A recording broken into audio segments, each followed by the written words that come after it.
if you listen to Rishi Sunak speak, he sounds like an Oxford-educated English gentleman. So I think Rishi Sunak is almost fully assimilated. What does that mean? He barely has an Indian accent, or what? Wait, almost fully. Wait, did you just say? Did you just say? Did you just say the former British Prime Minister, the head of the Tories, was almost fully assimilated into British culture? They say that he's doing it because he wants to take half of Gaza. No. Oh my! First of all, it's so funny. You said the map looked like Gaza. In your view, you were like, "This looks like Gaza." It doesn't look like Gaza. Okay, we see the map. There's the curve of a coastline. It is an enclave on the coastline. Editor, right here at this point, I want you to put Jaipur right here, and I want you to put Gaza right over there, and I want to show you. Don't worry about what Drew's drawing right now because it's gonna be bullshit. It's landlocked. It's interesting that they portrayed the landlocked with the color of the blue sea. No way you're doing this right now. It's true. No way you're doing this. Hey folks, please like, comment, and subscribe. And make sure to check out my newsletter. Information is in the description. We have Drew. All right. Very excited. Be nice. I always am. Yo, what up, Drew? Yeah, can you hear me? Yeah, we can. You gotta turn on your video and people will see you right away though, so just be aware. Right, okay, one second. How you doing, man? Thank you so much for Yo!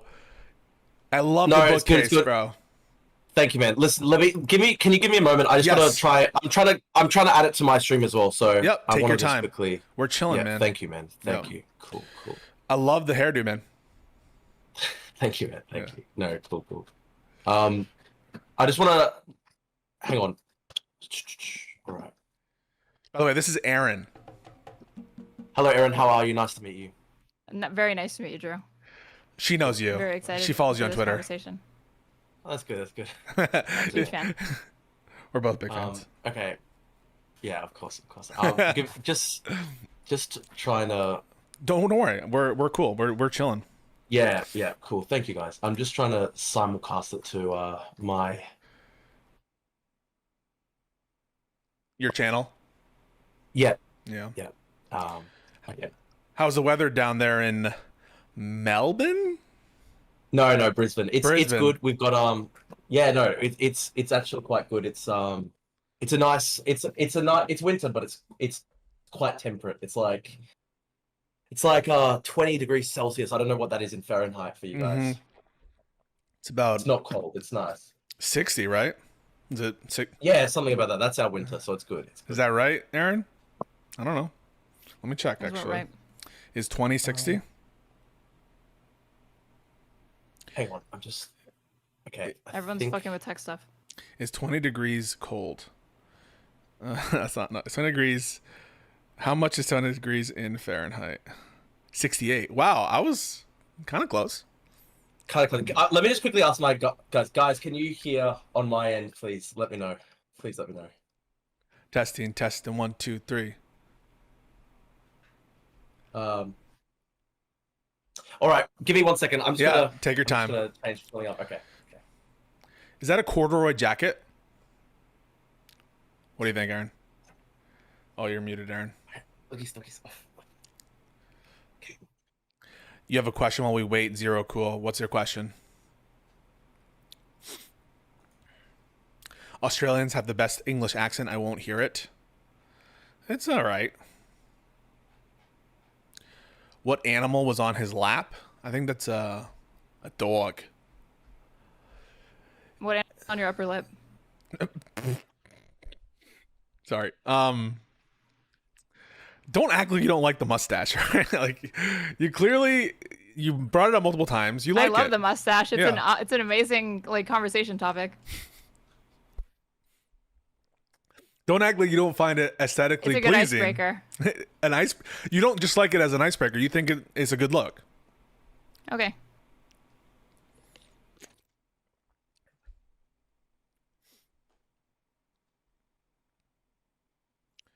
Drew is to Erin what Brett Cooper is to Ben Shapiro. Yo, what up? Okay, I just want to quickly one last thing, guys. Can you hear me on my end, please? Please let me know if it's working. Is that a dog? Yeah, I'm dog sitting at the moment. Oh, sick. Oh, for fuck's sake. There's something wrong with my end. Okay.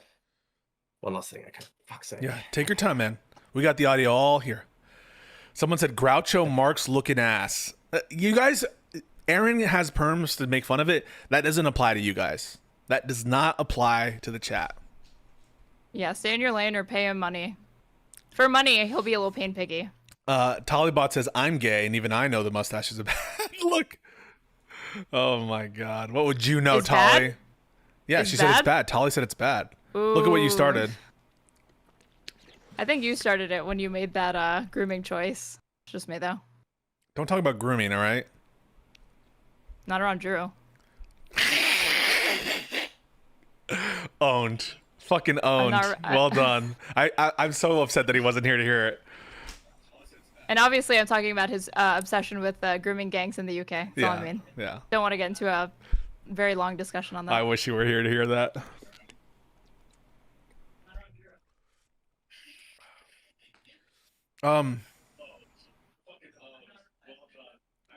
Do you hear that feedback? Yeah. He's like listening to our stream. It's like, oh, there we go. Maybe he's fixed it now. Yo, what up? All right, what now? I think I fixed it. I think I fixed it. Give me 1 second to quickly ask my chat if it's worked. Sure. Man, I'm so bad at technology. It's fucking frustrating. You're good. Aren't you like 18? No, I'm like, I'm much older than 18. I'm like 26. Oh, okay. Unfortunately. You're a young buck. Unfortunately? You wish you were younger? What's wrong with being Yeah. 26? It's You're in the twilight of your life, dude. Yeah, exactly. It's already over. It's already over. It's all ogre.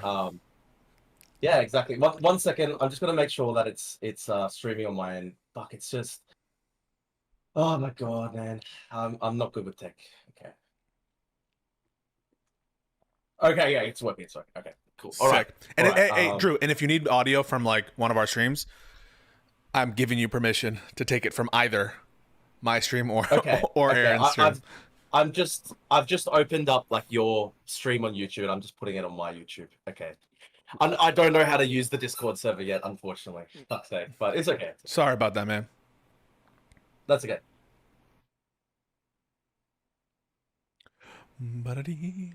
Oh, you're like sharing the browser source of the stream. Yeah, that's fucking legendary. Yeah, no, I mean, okay, I think it's not optimal, but I think it might work.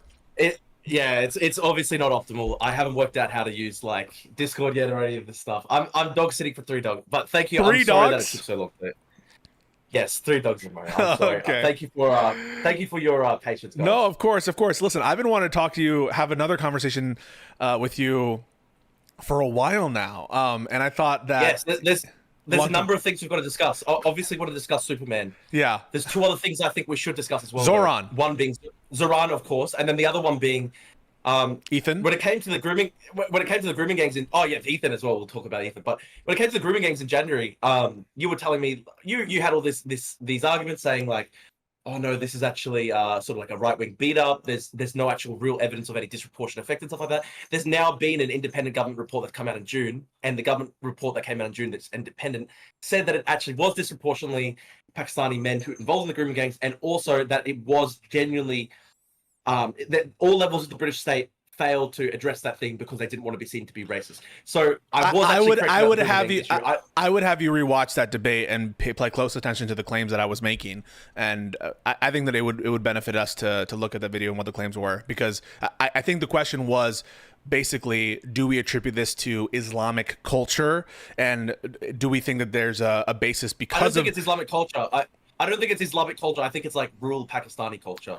Yeah, like, I know, but your claim was a little bit broader than that, because you said something like Islamic culture, and then you were talking about other kinds of, non-Pakistani Muslims and how it affects other societies in the West. And so I think it was a little bit broader than that, Drew. I think that when you talk about grooming gangs in general, and I think you were kind of, I don't know, on your stump a little bit about grooming gangs and implying that I didn't care about grooming gangs, and we got into it. So I really think that people should watch that original debate. We can watch it back. I think we should have a proper debate on 100%. Europe and Islamic extremism and mass migration, all these sorts of things. But we can just put that to the side for now. Let's talk about what's the first topic you want to discuss? Superman.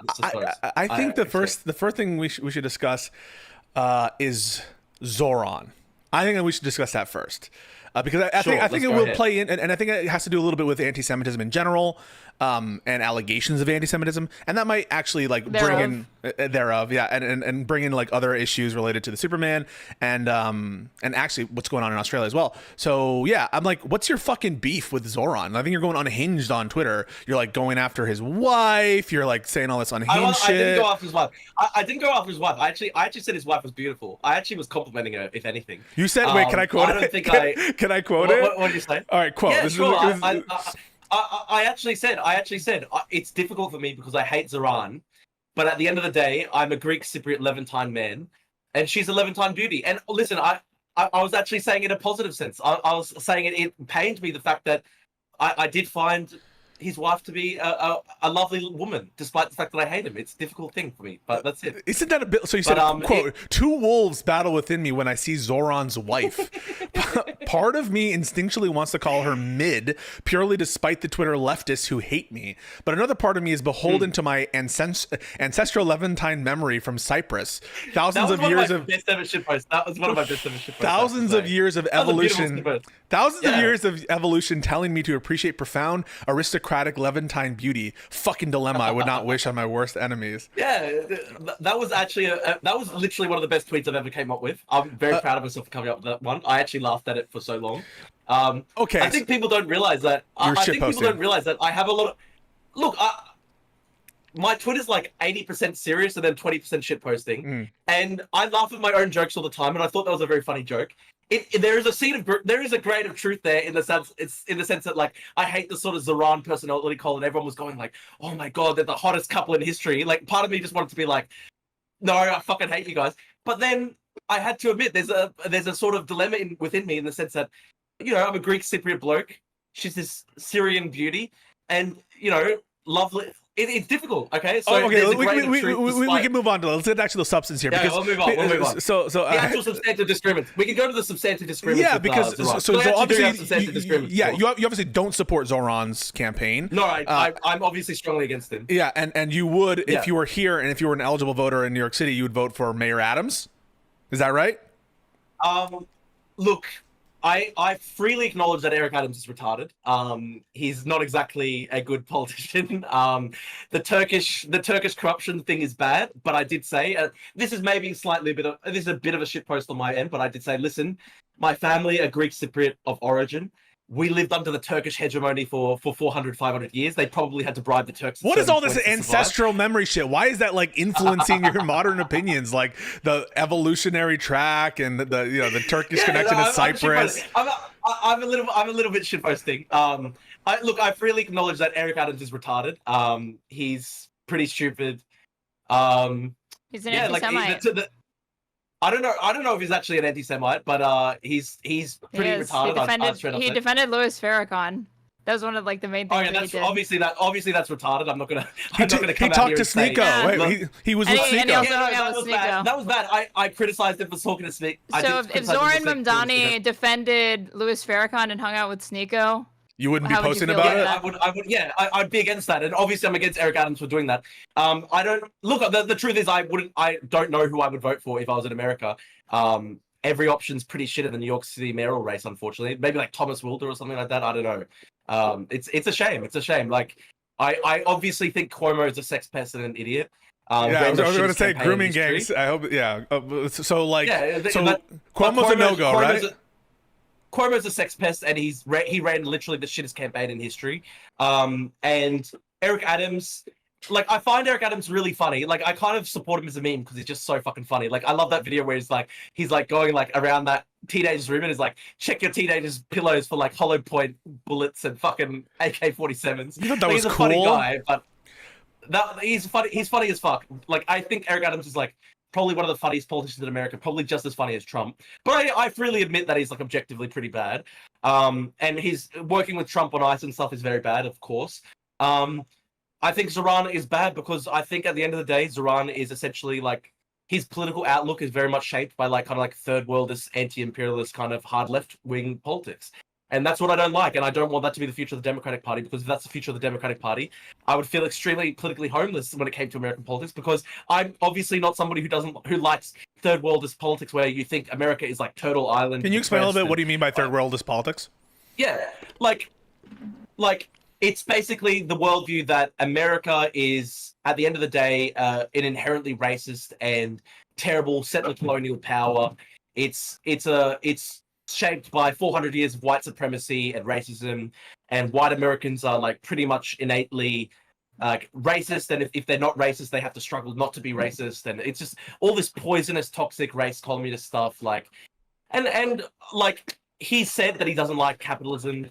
I believe in free markets at the end of the day, and he's somebody who believes that America should kind of have, I guess, Peronist type economic policies where you have state subsidies for all these different various parts of the economy, and they're quite mild, aren't they? I mean, you say Peronist style politics, but he's talking about like 5 grocery stores. I mean, listen, I've got no problem necessarily with the 5 grocery stores in itself. When he talked about it as a policy experiment, sure, I'm open to policy experimentation. I like that Lee Kuan Yew style approach where it's very much full political pragmatism. Try what works. I don't think that the nationalized bodega policy is going to work well because, look, at the end of the day, what are they going to be doing? They're going to be probably undercutting local family-owned grocery stores. He's running for mayor. Well, I'm obviously when I say nationalized bodegas, that's a bit of a joke, but what he's talking about is essentially, publicly owned grocery stores. We know that grocery stores do have very low profit margins, like something along the lines of like 2%. And so if you're talking about like undercutting other grocery stores and stuff like that when it comes to their profit margins, like I would feel bad for the local family-owned bodegas and stuff like that in New York City if they're close to one of these publicly owned grocery stores. It's one per borough. I mean, like I live in the city. 5 total in New York City. Yeah, and like I have to tell you, like the notion that this would be. But I want to say I'm not one of those people who thinks that the 5 grocery stores are going to implement full-blown communism. I know, but your rhetoric. I mean, like, he just said nationalized. He just said he wants to do a national policy. Yeah. I was when I said nationalized bodegas. Obviously, he's not nationalizing bodegas. That's a bit of a joke, hyperbole. But I don't think it's necessarily going to work well. I'm open to it as a policy experiment for a limited amount of time. But it's not even the grocery store thing that I'm mad about. What policy of his is like making him upset? It's not even. Honestly, I think the worst one is rent control, and I'm not even saying that's necessarily. I'm not saying that's a third world policy itself. Yeah, rent freeze. I don't think that's a good idea because I'm very much coming from the abundant school of thought where it's like you want to try and incentivize people to construct new housing if you put rent controls in place. He's abundance built during housing shortages. Sorry, what did you say? He's abundance built. I mean, I don't agree with the rent freeze either, but I think. He's talking about development and solving housing by shoring up supply. That's very abundance built. He had a conversation with Eric Thompson. I think that is honestly I think that's a bit of a political tactic on his end to reach out to moderates. And look, honestly, he was very masterful. It's the first time I've seen a DSA it's the first time I've ever seen a DSA type politician ever actually try to reach out to moderates. So, good on him for that. That said, though, I don't think he really does believe in the abundance stuff because if you look at his stuff... What does that have to do with third worldism, though? Because Bill de Blasio did rent freezes. Yeah, true. True. Good point, Erin. I didn't say that rent freezes equals third worldism necessarily. I'm talking about. But you said his policies are informed by this worldview, and you can't think of even like a single policy that actually. No. I'll tell you the ones that actually are reminiscent of third worldism. It's the general tolerance of low level disorder and crime and decay. No, which is like what's that a policy? That's not a policy. No, it's not a policy. It's not a policy, but it's an approach he takes, and I'll explain that. Let me explain that.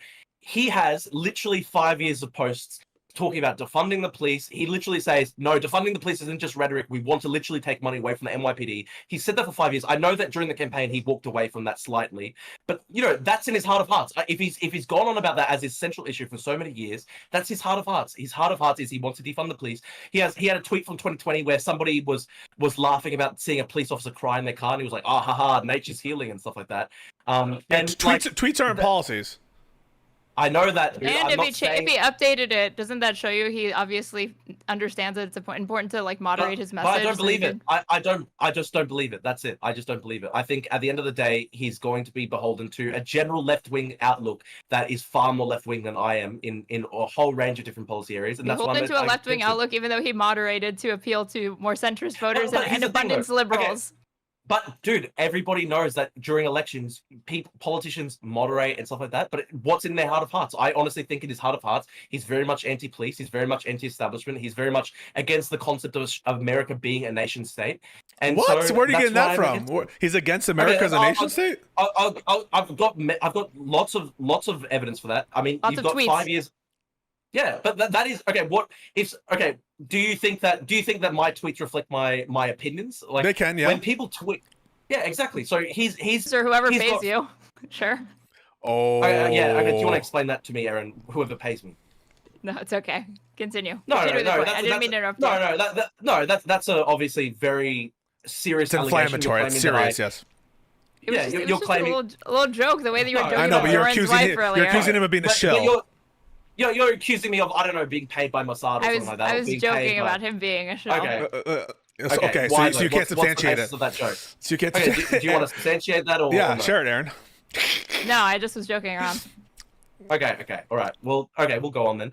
Wait, Look, but he's got hang on a 5 years- second. But are you saying that you're not paid by a foreign country? Are you? I mean, you're not. Of course not. Okay. I wish I was. I wish I was getting paid by Mossad. It'd be fucking. My life would be so much better. I didn't say Masada, any foreign country. I mean, like, because Yeah. you're very I wish- anti-China I wish too. I was getting- I wish I was getting CIA funding. I wish I was getting Mossad funding. It'd be fucking. My life would be awesome. I'd be balling. Instead, I'm fucking living on Twitter ad revenue. Okay, so Wait, we'll I keep going, get but- like $20 off Twitter ad revenue. You must be your tweets do go more viral though, so I'll give you that. All right, so you were talking about yeah. the tweets that indicate that he's against America as a nation state, and Yeah, that sure. means like he wants to make America go away, or he wants to make No. I obviously he's not going to like. He's the mayor of New York City. I'm aware that he can't like I don't know dissolve America as a nation state unilaterally. I just think it's interesting if you look at his political perspective over 5+ years. It's very much obvious that he doesn't have much affection for America as a nation state. So if you look at, for example, his previous July 4 tweets, he was shouting out the diplomats, and he particularly used an image of the diplomats from a song where they were joking about flying planes into 9/11. Shout out to Muhammad Atta. If you look at wait, his he posts shouted out about Muhammad 9/11 Atta Yeah, in look a that up. serious way as Okay. opposed to like a joking way. He shouted out Muhammad Atta. Can you type in Zaran the diplomats and I don't know, Google it, find it on my Twitter or something like that, because like this is pretty bad. So the diplomats are like a famous American New York City rap group. They like were very famous, I guess, for like mocking. All right, I'm just gonna American pause. Are nationalism. you accusing Zoran of shouting out Muhammad Atta in a serious way? No, Okay. I'm not saying Zoran did that. I'm saying it's an interesting choice that on July 4th, America's national holiday, he shouts out the diplomats who are most famous. Like the one line that they're most famous for is "Shout out to Muhammad Atta, we're flying the plane." And I find it interesting, that's a pretty obvious- that's an and I find it interesting interesting, and I also find it interesting that Eric Adams hung out with Sneeko, who's most famous for And being I'm not going to defend hanging that, out with dude. I Nick fucking Brendan. hate Sneeko. Okay, but if you look at my Twitter history, I've got like 100 tweets attacking Sneeko very viciously. I'm not saying you're not attacking I hate Sneeko. I'm saying But you would say that people should vote for him over Zoran and Cuomo, right? based on this association and the. I'm not sure. I'm not sure necessarily who I'm not sure necessarily. I would have to say perhaps people need to hold their nose. I'm not sure, because it's Eric Adams is bad. I fully admit that Eric Adams is bad, but I think somebody who doesn't believe that America should exist as a country is probably Find me the perhaps quote where he worse. says America shouldn't exist as a country. It's just there throughout his rhetoric for 5+ No years. So if fucking you way. look at- Wait, where? It is, dude. It You is, have dude. nothing. If you actually had no, something it like that, actually you is. would show it. You're just extrapolating that from what he said. You're putting words in his mouth. You can actually extrapolate things from what people have said for 5+ years. You of course. So can, if but you look need to at- have the evidence. Yeah, you've got all these things. Like, here's Like- a great one, right? Here's a great one. 2020, he's got his gloves on for COVID. He's putting the ups up to the Statue of Columbus, saying, tear it down, tear it down. Like, why does he want to do that? Because he doesn't like the idea of Christopher Columbus coming I don't to like. America. Wait. I don't wait. I don't like. discovering People the New World. criticizing I Christopher don't like- Columbus means they don't think that the America United States should exist as a nation state? nation state. But that's a good. It's. I don't like Christopher Columbus, but let me ask you this, right? Yeah. If you think that the person who discovered, I don't know, like the New World is inherently evil, then why should America? It's exist not as a country? inherently It doesn't evil. make much No, sense. it's not. It's not because he's inherently evil. First of all, I want to tear down statues of Christopher Columbus. You think that makes me? I don't think that America should exist as a nation state. like yes or this no is- to this that? is the Yes or question no? though, right? So I want to tear. Okay. I'm telling you, I want to take down statues of Okay. Christopher Columbus. Does that mean that I don't Yeah. think America should exist as a nation state? Well, look, in the past, Pisco, I know you're not exactly somebody who believes very much in borders. I don't know really dude, what you what believe the in fuck? America as a nation. Are you serious? I mean, I'm the most let me American ask you- pilled guy there is. Let me ask you this, right? Let me ask you this. Okay. If you believe that the people who discovered America are inherently evil, Not then, inherently. then it must follow logically that you think the foundation of America is an evil thing that happened in history. First of all, no, that doesn't follow at all. So It does. So countries can be founded on things that are like wrong, or they can have some sort of negative thing in their foundation. For example, the Americans did do a genocide on Native Americans. Yes or no? Yes, Okay. I think they did that. And it's Right. horrible. It's so, horrible. Another example, But I'm not- Australia, but I- right? but I reject Australia committed a genocide on the natives in Australia, correct? There were certainly acts of genocide against indigenous Correct. Australians. Okay, I perfect. reject the So- idea. But can I explain what I reject? What I reject is the idea that inherently America or Australia are stolen land, and that the foundation of it is an inherently evil. What do you thing. mean by inherently Because this is- stolen land? I mean, in some sense, it is stolen, right? Because, okay. Also, Okay, but Columbus he's a- wasn't a founder. He wasn't. Yeah, he I know that- I landed. know that He landed in. Columbus- He landed I in know his. that Columbus He landed was in. a- He landed I in know Columbus was Hispaniola. a- He landed in He was in Hispaniola. Hispaniola. I Yeah, know, I know. and he was It was commissioned by the Dominica. I know, Spanish. I know. Okay, so then I know. He never. I know that he never went to the United States. The reason why they put up the statues in New York City, it was an Italian American lobbying thing, because they wanted to basically say it was actually like a wholesome thing from the Italian Americans. They basically wanted to say, listen, we were part of the American story from the start because Christopher Columbus was Italian and he founded the New World. It wasn't. They didn't put up these statues to be like, oh, we love genociding indigenous peoples. And Zoraida is like, okay, I hate the idea that we have a statue for somebody who founded the or who discovered who the did New World, horrible therefore tear it shit? down. Aaron, tell him what he did. Or do you I not know. I know what Christopher Columbus did. Genocidal I know that maniac, I dude. know, Even I at know. his time, he was rebuked by other explorers and people I of know. his He was era for being recalled. I know. particularly.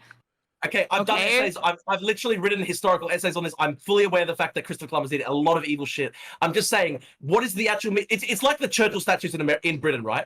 When people put up the Churchill statues in Britain, do you think people were putting up the statues because they were like, "Oh, we love the Bengal genocide"? No, the statues represent this is the man who defended Britain people. from No. Nazism Listen, and you defeated can Nazism. have a disagreement. So you can have a disagreement on Christopher Columbus. You can say that the important thing to commemorate and like there's not perfect people, and that the founding is something that you should still. No. Here's where I disagree. This is where I differ. I want you to respond to. That's a legitimate political debate, and it doesn't mean you hate Britain if you want to take down Churchill statues. It doesn't mean you hate America if you want to take down Christopher Columbus statues. Okay, I know. But can I just want to point you to a whole pattern of communication by Zorano for many years. I mean, for many years, if you look past you looked at his previous, if you went through his Twitter, like 2017 to 2020, he never referred to himself as American. He always referred to himself as Ugandan first, and also as Indian. He never did any July 4 posts. His one July 4 post was shouting out the diplomats, which is like the group that said, shout out to Muhammad Atta, blow up the planes. He has all these posts where he basically said, surveilling anybody involved in Islamic extremist groups in America is fundamentally evil. He was basically like dissembling when it came to Anwar and Anwar al-Awlaki, who was one of the worst Al-Qaeda propagandists, probably the worst homegrown terrorist America ever produced. He was basically complaining that on due process grounds, on due process grounds, and on rights grounds. No, wait. I actually give a fuck because Americans, in my country, Americans care about due process. the thing that makes America what's the America. point? Wait, the thing that makes America America is actually our Constitution and our rights. That's what makes Americans Americans. It's upholding the ideal of America to say, hey, even when we hate these people, we give them rights and we protect them. That's the most American you can do. Okay, so you think it was bad when Obama assassinated him? I'm not saying that, no, because I don't necessarily agree on the legal argument. I think that even though I would prefer... Wait, hang on a second. Then what are we disagreeing on then? Hang on a second. Whoa. Hang on a second. I have a different legal perspective on what's required constitutionally for us to, to do a drone strike on an individual who's engaged in a war with the United States outside of the country, even a U.S. citizen. And I happen to have the belief that America that strike was probably constitutional. But I respect people who want to put additional checks and additional due process steps before the use of lethal, weapons and the use against the American citizens. And that's not anti-American to want that. In fact, if I could pass a legislation, I would want that legislation passed, that there's some checks. Okay. Could you explain to me, Pisco, what makes Anwar al-Awlaki an American, especially at the point at which he's literally declared war on America? So he's a U.S. citizen. He's defined as an American. Okay. But at the point at which he'd literally traveled to Yemen, become part of Al-Qaeda over there, and literally was every single day. Yeah. So people to do the Confederates were still Americans when they declared war or when they engaged in a war against America. Agreed? Yes or no? I don't think no, they weren't. They were. America considered America pardoned them all. America considered them part of the fold, and they were just in rebellion, even though they were engaged in a war against America. They weren't a separate country. Can I ask you, why should Anwar be a citizen?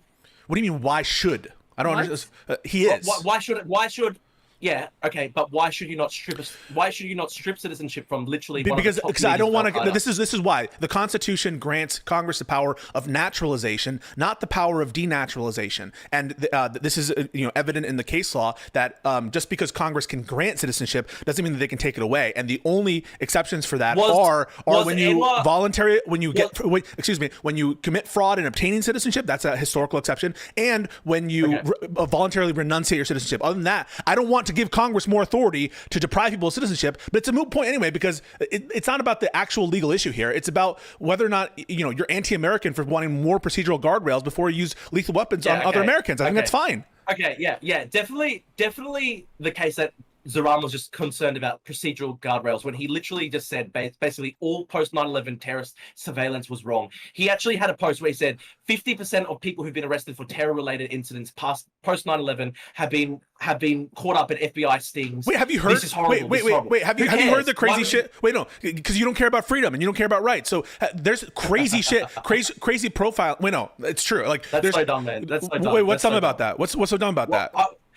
I believe in the Karl Popper, the idea that to have a tolerant society, you must be intolerant of the intolerant. So I don't believe in freedom and rights. For you don't care about freedom of speech, right? In America, I do care about freedom of speech and association. Not for Al Qaeda members. Not for Al Qaeda members. Yeah, okay, but that's not the point, right? Like the point is, this is actually a good question. This is actually a good question because you want to talk about it from a legal procedural grounds. I don't. But but when Anwar was literally putting out these broadcasts, literally declaring jihad on America, declaring war on America, encouraging people to carry out terrorist attacks in America, do you think that's covered by free speech? Some of them, yes.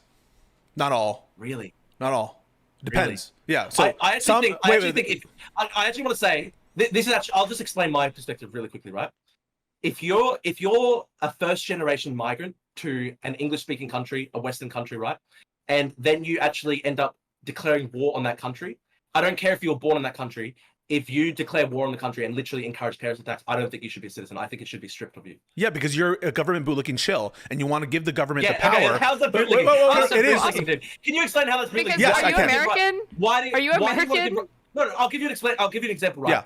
There were about 400 Australian citizens from Western Sydney, mostly Western Sydney, who went over and fought for ISIS in Syria and Iraq. There was a big debate in America. There was a big debate in Australia over whether these people should be stripped of citizenship. And there were all these people on civil libertarian grounds going, "No, you can never do it. You can never do it." And I'm like, "No, if you join ISIS, you fundamentally breach the citizenship contract." I don't want. This is why I'm going to explain. I'm going to explain. I don't trust the government to have the general power to decide denaturalization questions because when you grant them that, wait, let me finish that. No, only in the exceptions that I provided, which is fraud in obtaining the citizenship and voluntary renunciation. Because once you grant the government, just like Trump, right, where he's doing all of these bad faith emergency declarations and trying to claim crazy power, once you grant the government the power of denaturalization, what are they going to do? They're going to do what fucking Hitler did, which is denaturalize all the Jews. That's the first step. That's the first step. That's what they do. That's what they fucking do. Dude.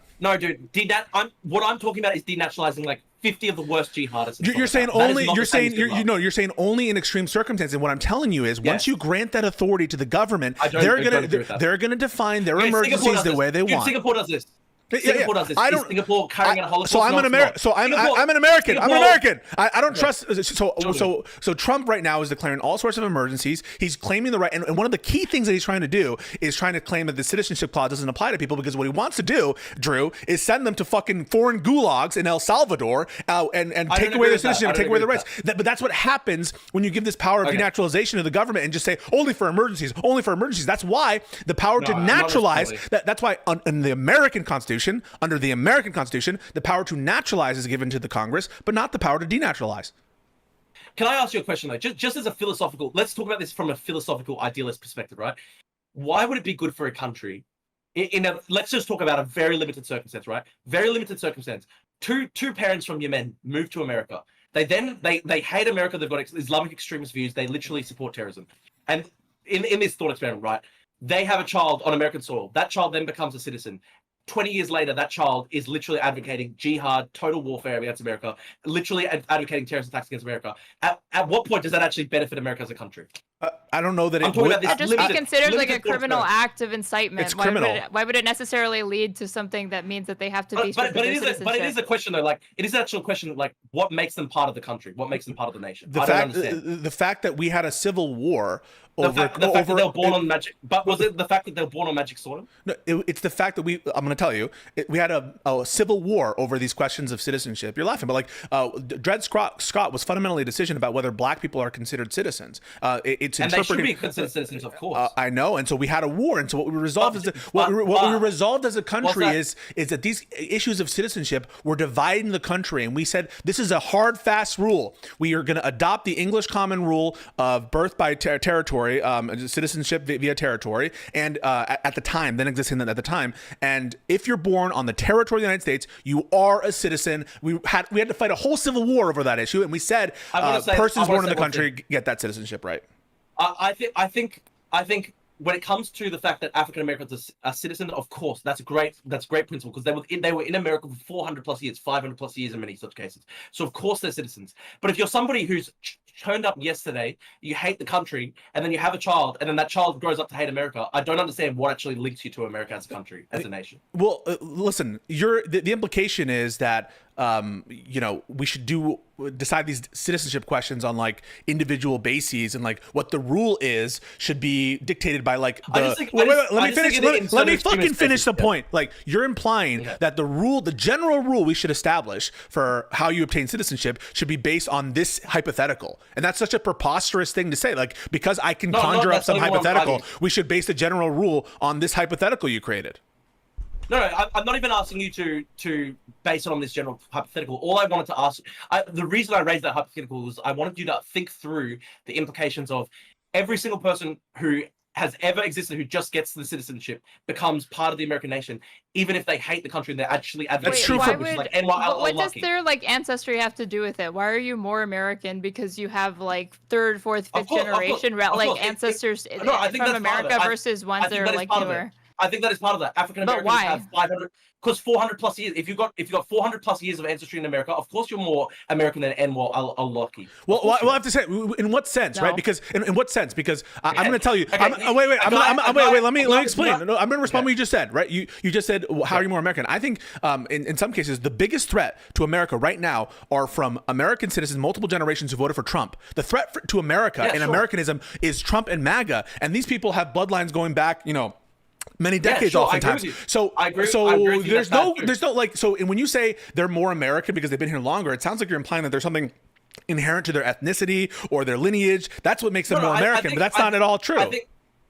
I think a country is not necessarily just an economic zone. I do think that there's a whole different range of things that go into it. Part of it is history, culture, language, and ancestry. So I don't think that someone like Anwar al-Awlaki, who is the paradigmatic case for me, right? Literally a guy who had his family had less than 20, 30 years of history in America, and he literally ends up declaring war on America. I don't see how he's as American as somebody who went on the Mayflower. What about someone on Jan 6? What about on Jan 6? What about Jan 6?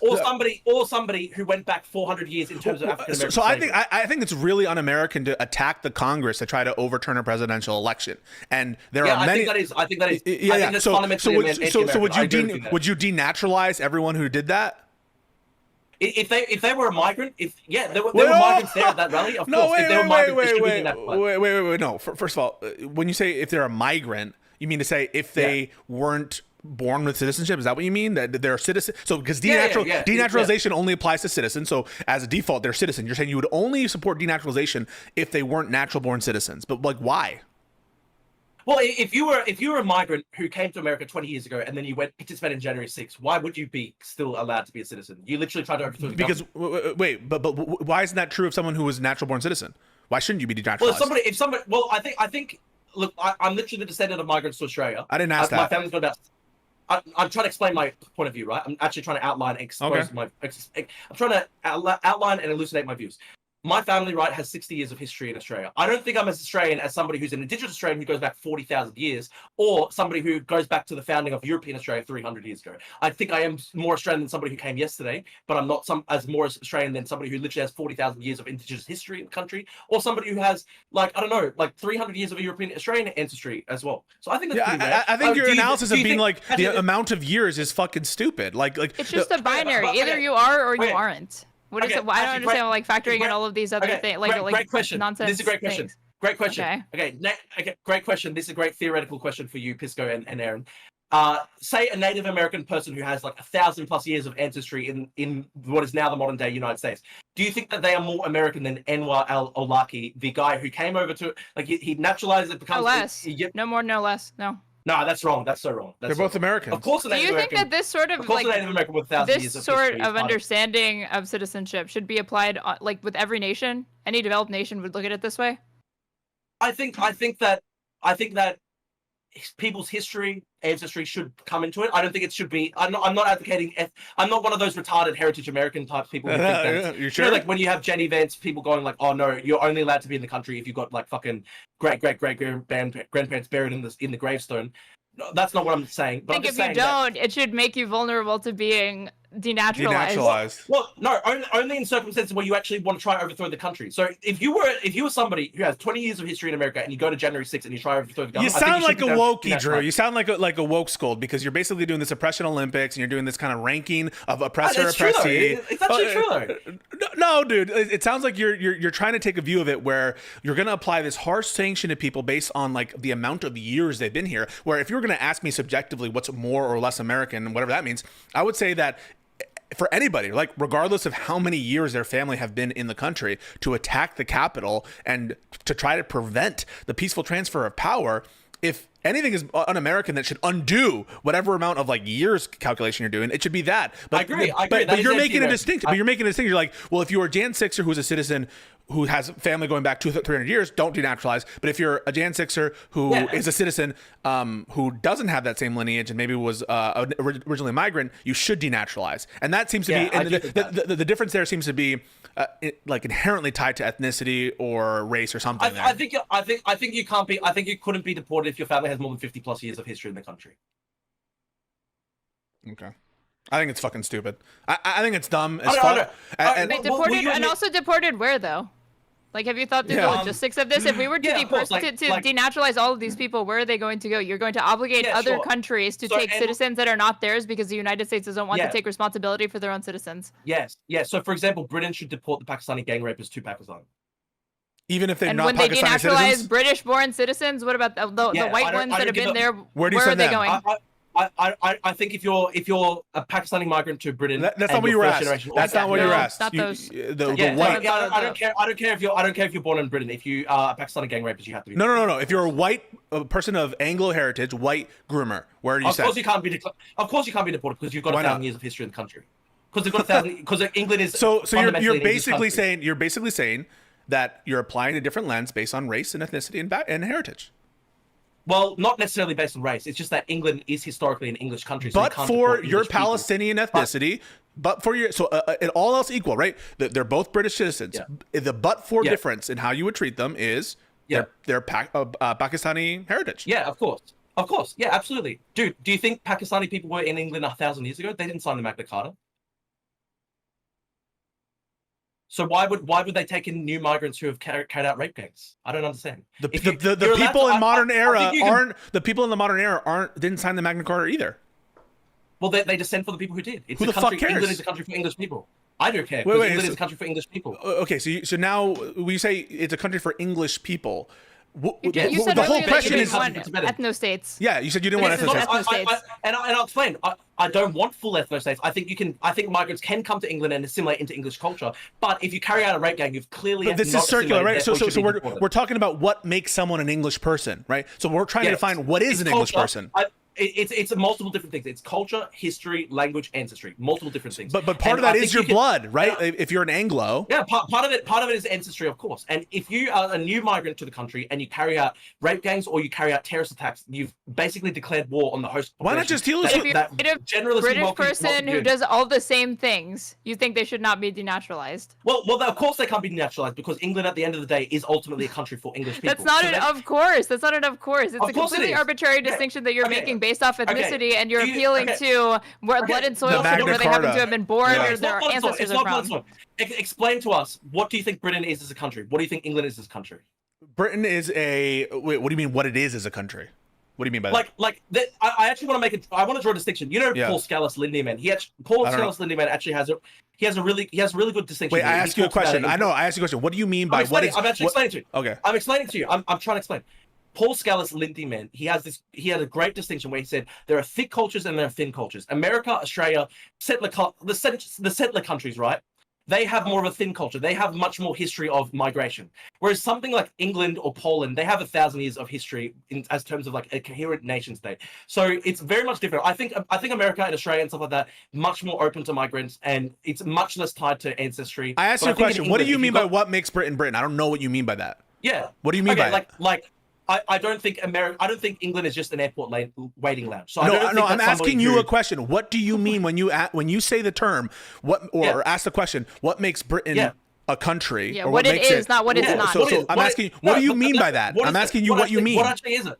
I'm asking you what you mean. What do you think England is? I don't know what that question means. You're the one coming up with this conception of a British identity or an American identity or an Australian identity. So define what that means or how you even come to the definition. You have to make a positive case why somebody who is a Pakistani migrant to Britain, who's been in the country for 30 years and carries out a rape gang, you have to make a positive case why they are as British as somebody who's I think the default is in the game of nations in general that citizens, that if you're a citizen of a country, unless you're an ethno-state, you're an equal member of that citizen, and the way that you're dealt with in the course of criminal justice is the normal criminal justice system. And you don't deport. Why should citizenship be given to people who then carry out rape gangs? When you say why should it be given to people? This is people who assumedly already are citizens before, because the question is about denaturalization. Whoa. This is the question. Why should they be citizens? Yeah. So presumably you're giving them citizenship before they do the grooming gang, right? Because otherwise you wouldn't be talking about denaturalization. Yes. Okay. Yes. So you're giving it citizenship before, right? The fact that they then carry that out. The fact that they then carry it out means that they were never assimilated in the first place. So why are they getting citizenship? It would also mean they weren't really granted citizenship in the first place. If it could be revoked this easily, if they commit an act of a criminality. Like what makes somebody I'll give you a great example, right? So literally the ringleader of the Rochdale grooming gangs, he said in court, the white girls are all sluts raised by the white people. The white people raised sluts. You can find a lot of people saying bad shit. You can find a lot of natives saying bad things too. Okay. But he's making comments there that are basically... You can find natives doing... Wait, you can find natives... It's race hate. But dude, it's race hate. It's race hate against British you can find natives. Guess what? In the United States, the natives, like the white nationalists, are some of the biggest terrorist threats in the entire country, and that's been consistent across. Okay. But so you just pointing to some immigrant who says some fucked up shit. We got tons of citizens in this country who have lineage who say fucked up shit. So it doesn't really move me. Yeah, deal with them in the criminal justice system. What's wrong with that? Sure, but I don't think people should have citizenship if they have never assimilated and they don't want to assimilate. Okay, no, but after having given them citizenship, right? Because we're not talking about anything we're talking at the point of doing the act. They're citizens. Make a positive case. Give it. Okay, yeah. So this is a good question. Yeah, we don't have banishment, so we don't have banishment for citizens anymore. That's not a normal rule. Okay. Yeah. Okay. Do you think that migration should benefit the Oh my God! Wait! We're talking. You're changing the game, and we're talking about something completely different. But this is a good question. This is a good question. I know, but it's not what we're talking about, Drew. So we were just talking about denaturalization, and now you're having a broad conversation about immigration. We're talking about denaturalization. You have to answer that though. You have to answer that. Wait! We were talking about denaturalization. Because I'm trying to explain to you, your view only makes sense if you think that the purpose of migration is not to benefit the host country. I think that immigration should benefit the country of origin. I do think that your immigration. But stop. We are talking about denaturalization. Don't try to blow up the conversation, dipshit. Yes. But that's exactly. I'm linking those two things. So if you accept that migration should be inherently something that should benefit the host country, right? Then if some of the immigrants who've come in then carry out absolutely heinous, essentially war crimes like rape gangs against people that are based on race. But then at that point, they're not immigrants anymore. We're gonna have a definitional question, right? So, but they are still immigrants. They are still immigrants. Yes, they are. No, but they're now citizens, correct? Yes, but I don't think they should be citizens. Okay, no. Okay, but before they did it, they were citizens, right? Sure. Okay. So should they have to get it? The question. Why should you not denaturalize? Denaturalize? Therefore, the people who are on all four, the white people who do it. Because English people, white ethnic English people, have been in England for 1,000 years. Okay, so a white South African who's is a first generation UK person who came from South Africa. He's white. They can be deported. Of course, they can be deported. Okay. So you're saying it's not racial based. It's not racial. Exactly. Dude, you've made my point. Exactly. It's not racial. Thank you. That's a great example. Dude, shut the fuck up. It's not racial based at all. Shut the fuck up. I'm thanking you. Wait. I'm thanking you. Shut the fuck up for a second, okay? So you're saying it's not racial based because you're going to treat similarly a South African or, for example, an American who moves to the United Kingdom and who we do that all the time in Australia. Actually, shut the fuck up, Drew. I'm trying to. You like can't stop but interrupt. Okay, just chill. Okay, so you're going to treat people who come into the country, become citizens of UK. Or who's, just to be clear about something, someone who's born in UK, who's only known UK from, for example, an American parent, would you treat them differently than someone who's born? No, they should be deported. Why?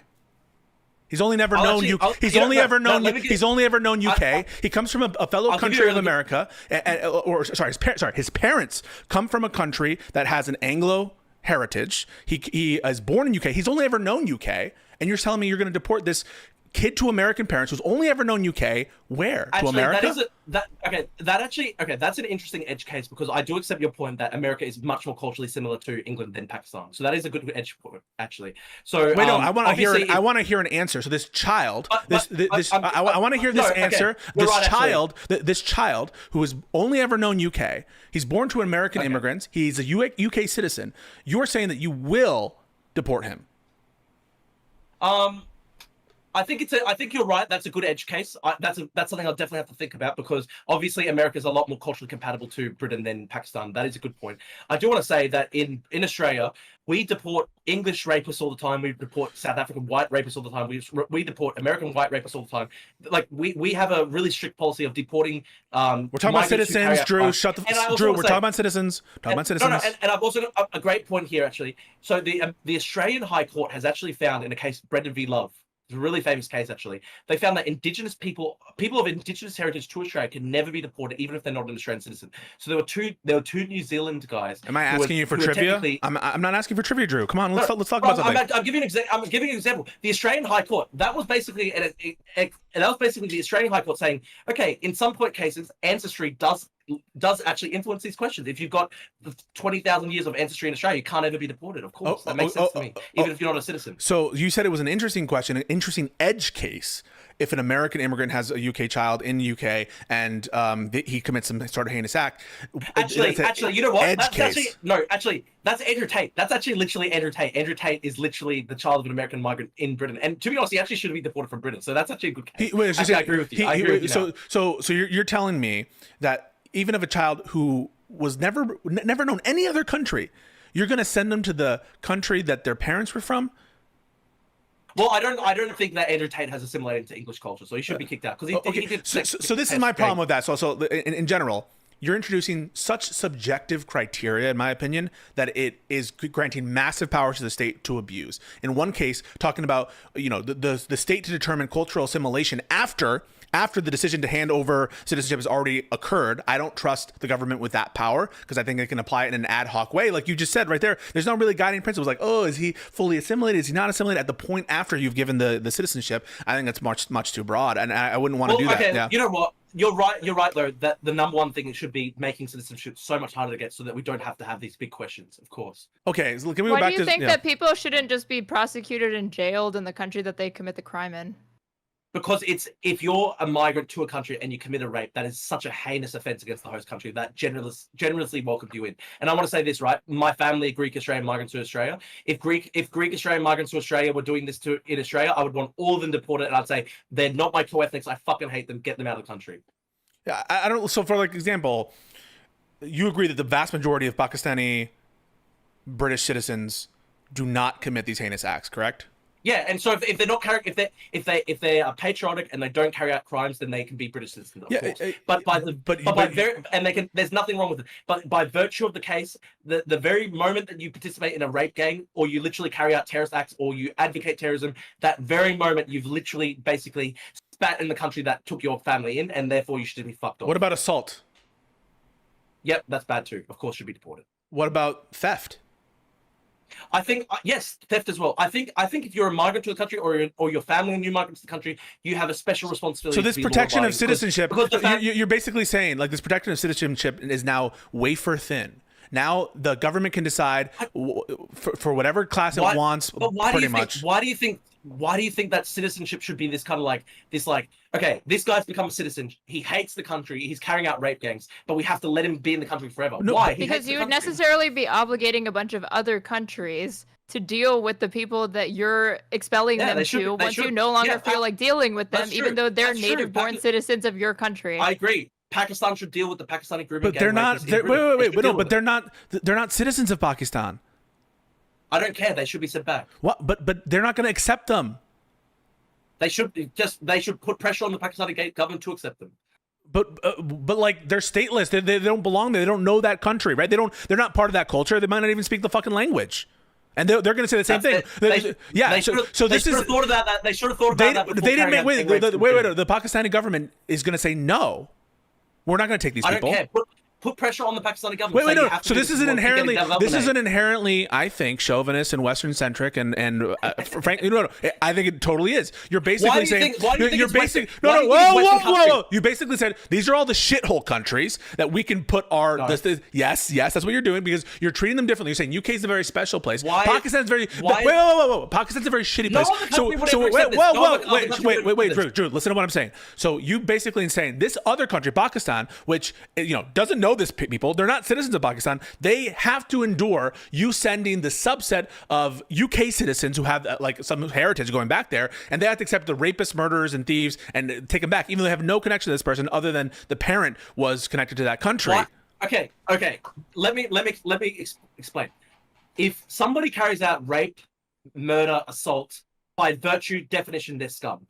So why is it Britain's responsibility to accept criminals from other countries? It just is not their responsibility. They accepted that responsibility once they granted them citizenship. And that was wrong. The politicians who did that at the time were wrong. But they were babies when they were, so no one knew in advance that this one guy was going to grow up to be a fucking rapist. He was granted citizenship, and you just agreed this is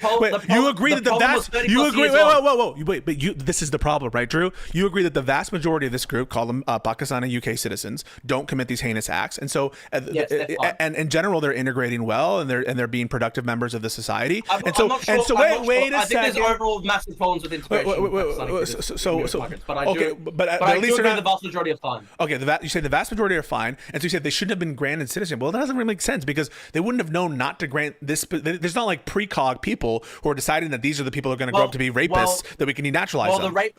The rape gang situation has actually got 30+ years of history. You're not listening. You just said the majority of this group is okay, and you don't in principle have a problem with them being granted citizenship. Okay, is that right? Okay, but sure. Okay, let's say this then.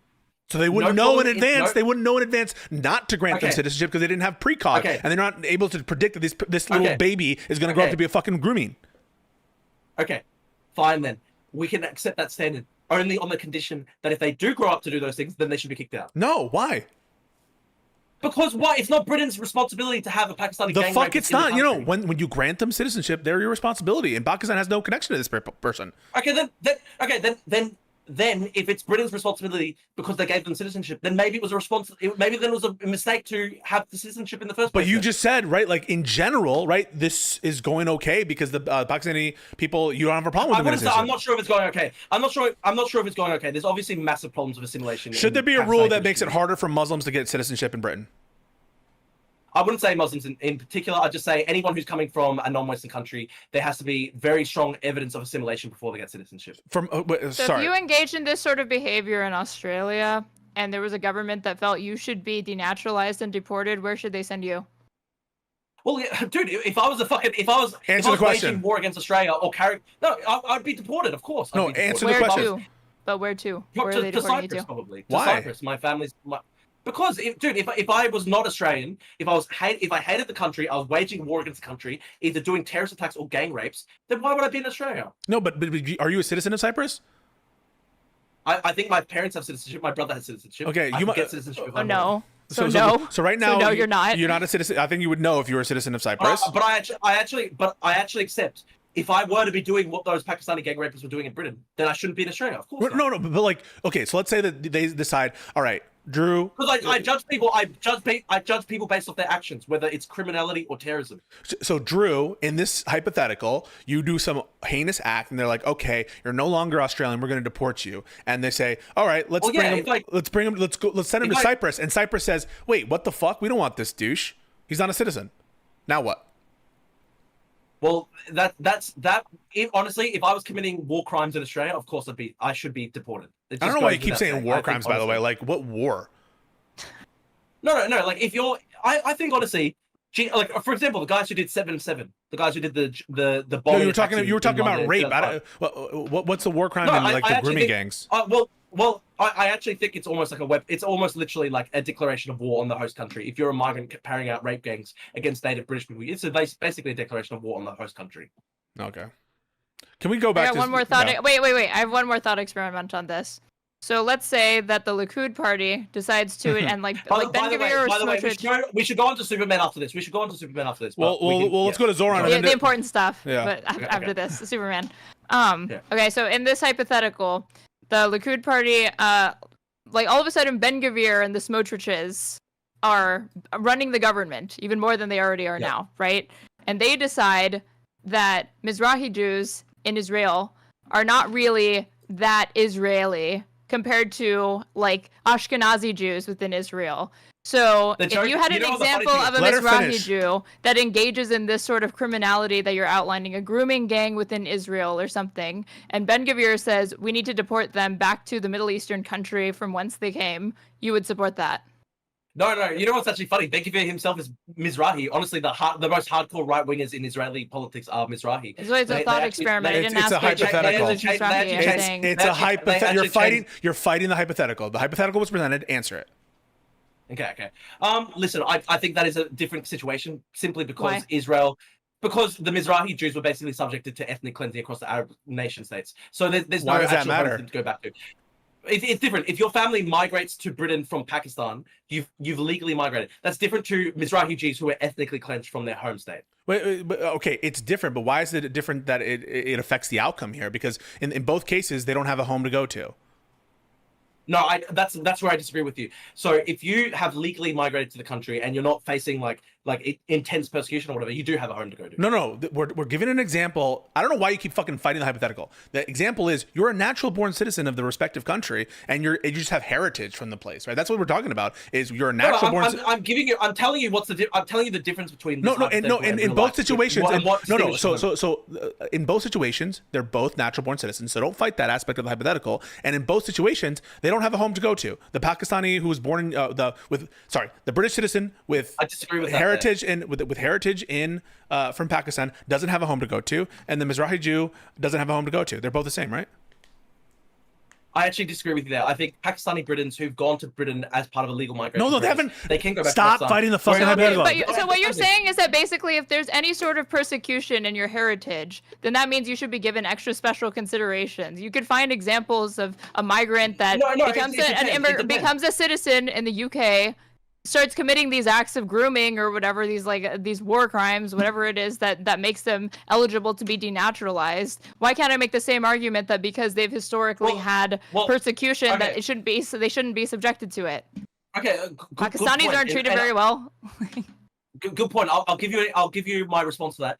If you are a refugee to Australia or Britain or America, you've been accepted on genuine refugee grounds, but then you start carrying out these heinous crimes or you advocate terrorist attacks or whatever, I wouldn't send you back to the original country because I think that's too cruel because you would face persecution. I would send you to a third party country.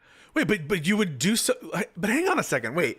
So now you're forcing them to take a criminal, and they're not even related to the country ethnically whatsoever. Nothing. This is nothing crazy. there. No, that's more moral than sending them back to a home country that would persecute them. I'd just do like the Rwanda plan. Well, none of this is moral, to be clear. If we're talking about what's actually moral, it would just be that nobody has ever denaturalized of their citizenship for what they do. Because what's really immoral is people who who migrate to a country and then carry out war crimes and carry out terrorist attacks and carry out rape. That's the immoral thing, and it's immoral. No one here argued that it's moral. No one here argued that it's moral. We just said that if you're already granted citizenship, then you have accepted the responsibility of that person, and they are now under your jurisdiction. You have to deal with them criminally. It's a crime against the original host country that generously took them in. It's a crime against. No, but they granted citizenship through their rules, right? So the examples we're dealing with. Obviously, it was a mistake. Obviously, in the case of the thousands of Pakistani men who involved themselves in these grooming gangs, it was a huge, major mistake. Should never have happened. Wait. So you're telling me that they should not? There were thousands. So is it your position, therefore, that the acceptance of Pakistanis en masse of having citizenship was a mistake because of the grooming gang situation? That in general, we should have never granted these people citizenship because of what. I want to explain. I'm not against Pakistani citizens becoming citizens of Britain. Full stop. Not against that at all. They should have been much more highly educated people. Unfortunately, what happened in real life was they took in the poorest, most rural, feudal elements of Pakistan. People who weren't educated, people who weren't, the best Pakistan was sending, and therefore that's why it was a mistake. It was the quality of the people who came in as migrants. So you want the host country to extract all of the benefits, but not actually bear any of the responsibility that they've taken upon themselves once they've granted these people citizenship. But it just makes sense. But it just makes sense. Why is it? No, it does, because why migration, as Pisco said before, migration is supposed to benefit the host country. So why is it otherwise? Nicholas Decker, that utilitarian. But it's no longer migration once they've been granted citizenship. Yeah. At that point, you're a citizen of that nation. It's called naturalization. But they only became citizens as a result of a migration process, right? And I'm saying is the quality of migrants that came from Pakistan to Britain obviously was a disaster. For why? Wait. You said the vast majority don't have this problem with the grooming gangs. No, actually. Yes, but the problem is that even though the vast majority haven't personally involved themselves in the grooming gangs, you see the polling that a large part of this community still have views that are sympathetic to extremism, and still a large part of the community unrelated to the grooming gangs. So now you're looking at a broad look at No, there's two things. There's two things here. If you look at polling of the community, a vast majority of them, a huge part of them, have unfortunately regarded this issue as kind of like racist. They say that it's a beat up by British media, etc. That level of sympathy to the people who have involved themselves in British grooming gangs is a disaster. It shows that assimilation. So by your logic, So by your logic, you would agree that Black Americans should have never been granted citizenship, right? Because they commit much more crime on average than. Wait. Do you agree that Black Americans? Yeah, go for it. Pisco, the difference is that African Americans have always been a part of America for 400 plus years. That's the difference. Wait a second. They were imported. They were imported as African Americans. Yeah, they were imported as in child slavery. They were stolen and brought here as slaves. That's my point. Exactly my point. They can trace their history back in America for 400 plus years. So okay, of course but it was a mistake, right? Somewhere else before America. Wait, but yes, wasn't it a mistake? We should have sent them back to Africa. Wait, shouldn't we have sent them back to Africa? No. Why not? No, dude, no. Because it's 400 plus years of history. They're part of the American nation.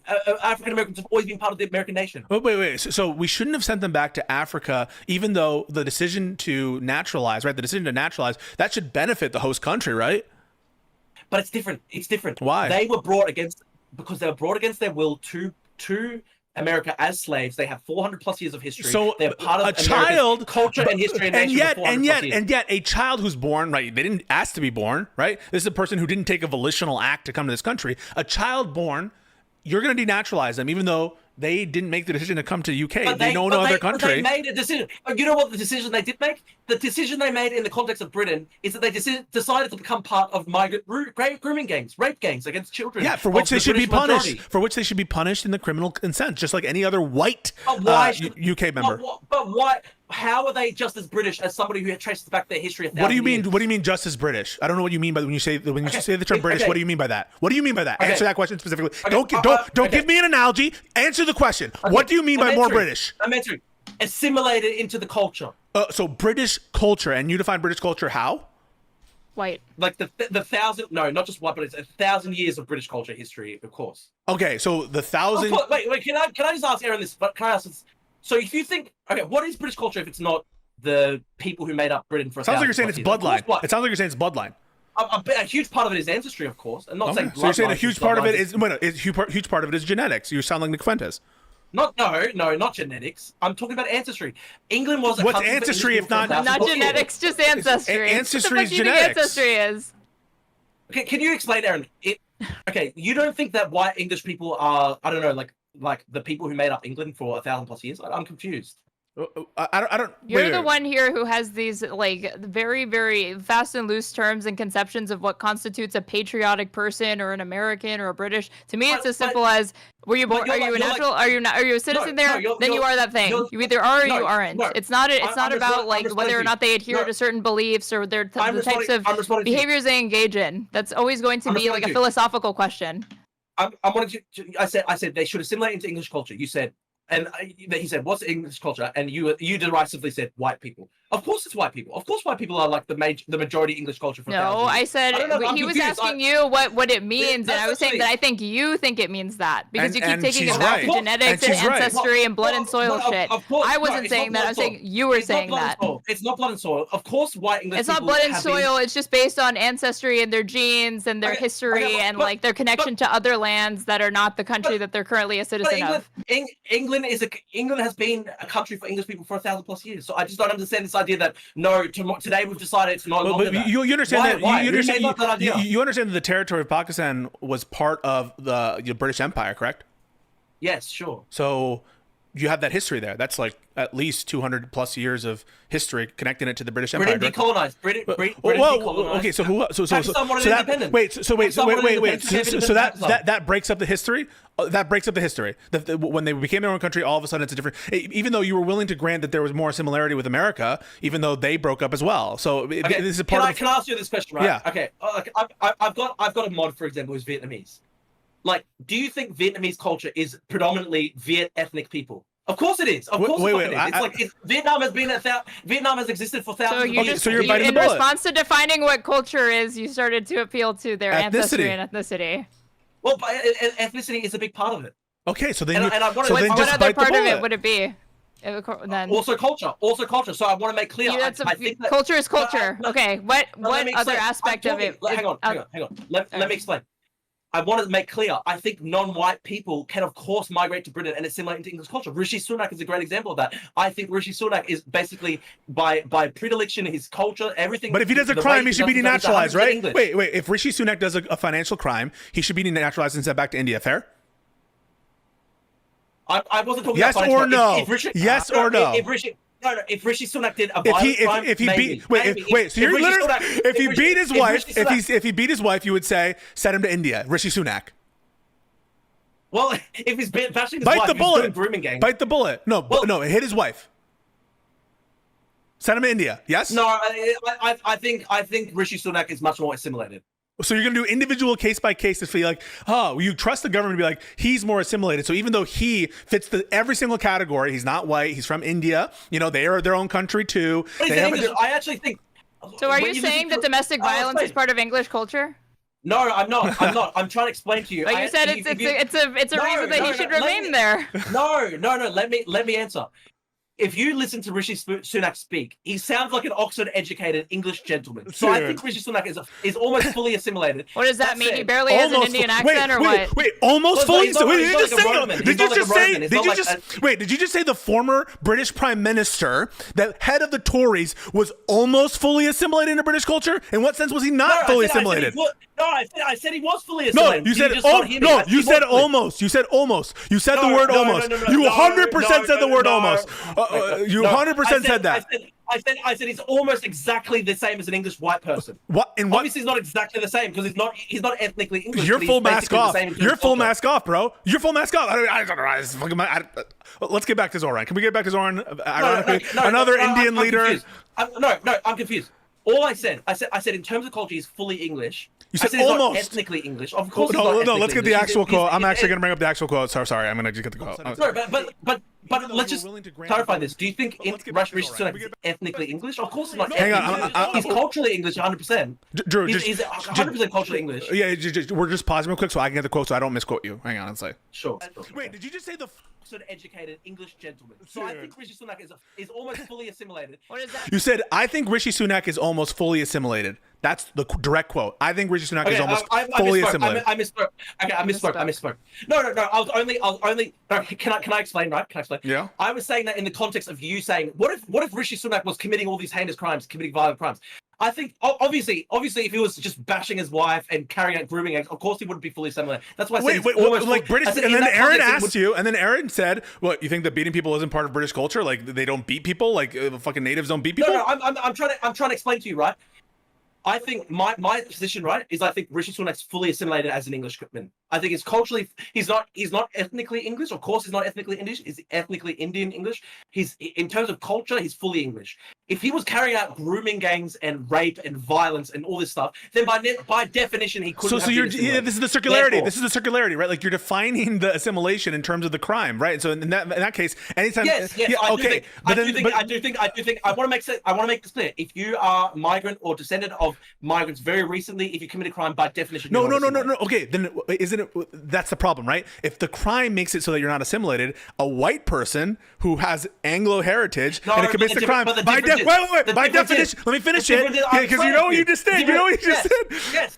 No. But the difference is that a white English person has 1,000 years of history in the country, so you can't deport them. Yeah. By the same metric, the Australian High Court found that Indigenous Australians could never ever be deported, even if they're not Australian citizens. They can never ever be deported because of their history, their ancestry to the land. So I'm actually just clarifying. I'm actually taking the same standard of progressive Indigenous thought. So if those Indigenous people started doing grooming gangs there, they should stay there. Well, they should stay. Well, that's literally. And then at that point, it's not even about the criminality or the conduct that they've engaged in. It's just about this arbitrary connection to the land and ancestry. It's not okay. This is actually a good point, though. Let British people rape. Who are Indigenous, let them rape. No, but there is unfortunately it's really sad. It's a terrible situation. There's a lot of really brutal, horrible crime in Indigenous Australian communities. But the Australian High Court has actually found, even if you're not an Australian citizen, if you're, say, New Zealander. So in this case, there were 2 New Zealanders who had, I think they were a quarter Indigenous on their father's side or something like that. They migrated to Australia for 10 years, carried out a crime, then the government wanted to deport them. The government said, no, if you have any Indigenous ancestry whatsoever, you can never be deported. Because I don't know why you're yapping about this case, like to filibuster. I don't know why you're yapping about the case. We accept it. I'm just giving you an example, though. I'm giving you an example. By the same metric, a white English person who has 1,000 years of history in the country can't ever be deported because they're Indigenous to the country. They are Indigenous to the country at the end of the day. They are Indigenous to the country. Yeah, but the whole. So I do think indigeneity. I do think indigeneity is a big part of this, of course. So you're basically just saying, well, because it's legal and because the law defines it as such in Australia, therefore that justifies it. But I'm telling you, no, I'm not just referring. I'm not just referring to that law case. It's an appeal to the law. It's an appeal to the law. But I'm actually saying the philosophical concept, the moral argument that somebody who has indigeneity can never be deported. I actually agree with that. Well, it's not a moral argument. It is appealing to a legal body. No. I'm not appealing. I'm pointing to the Australian High Court decision, but I'm not saying it's only because of the law. Australian High Court said that. I'm not saying even if the Australian High Court had not said that, I would still believe this. I still think if you're Indigenous, you can't ever be deported. Okay. Yeah. All right. Okay. So let's get back to Zoran. I think we're looping a little bit. Okay. So you did seem to say that like America had a different culture, just like Australia, of immigration, where there isn't this kind of inherent connection to bloodlines as perhaps there would be in a place like Poland, a place like. Sorry, can you say that again? I missed that. Yeah. Sure. So while we were talking about this, it sounded like you were saying that unlike cultures like in Poland, cultures like in UK, that America, Australia, these are places where immigration is more wound up in the fabric of what makes that country the country. And so if that's the case, then what's your issue with Zoran? And I want to make clear, I think Zoran's fully American. I think he's an assimilated American. I hate his politics. I do think he's an assimilated American. There's no. I'm not saying I'm definitely against the MAGA people who like deport Zoran. That's not my view at all. I'm against that. I've actually got a Substack article. I know you loved smashing my Substack article. I've got a Substack article coming out in a couple of days where I'm actually going to be arguing that if you look at Zoran's politics and his personality, he's actually fully assimilated. But the culture he's assimilated to in America is a very unique culture. It's white self-hating leftism. So I think he's got toxic political views and I think he's got toxic racial views, but he is assimilated. What do you think about that, Erin? What's up? Oh, never mind. Okay. Well, my response to that, Drew, is let's talk about the alternative, the actual voting decision. Okay. So you've outlined, I think. Can I just need to? Can I have 20 seconds? I got to blow my nose. Yeah. I've got go for it. at the moment. Okay. Yeah. Sorry.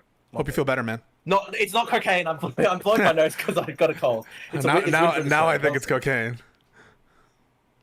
When he gets, I wanted to ask him. We moved on too quickly. I wanted to ask him if he thinks like, so if you have a guy who's 1/4 white English and 3/4 Pakistani, should they be free from deportation great question. or denaturalization? Yeah, let's like how do you even start to decide? Because we're already presupposing a ton that people are not like mixed race or mixed ethnicity, that everybody's like 100% or whatever. Because all of his hypotheticals were like, you have 2 parents from a Pakistani background or whatever. It would like, obviously this is like racist and stupid, but already like starts to break down. Okay, Erin has a quick. Still more coke. Hope you feel better. It's not cocaine. He's skiing. He's skiing. He's not blowing his nose. That Rishi Sunak thing, that was a great. We did a great job on that, Erin. I just want to say, because you lay down some little traps, little bomb. I really loved that whole Rishi Sunak exchange. Yeah, really appreciated that. All right, sorry, 1 second. Okay. Yeah. Sorry, I got a bit of a cold. Okay. No worries. Okay, no worries. What's the question? Okay. Have you ever done coke? That's the question. I'm just kidding. No, I actually haven't. No, you know what's funny? A lot of people think that based on my crazy shit posts and stuff like that, that like I must be some kind of druggie. But listen, the funny thing is I'm actually like Trump in the sense that I'm full teetotaler.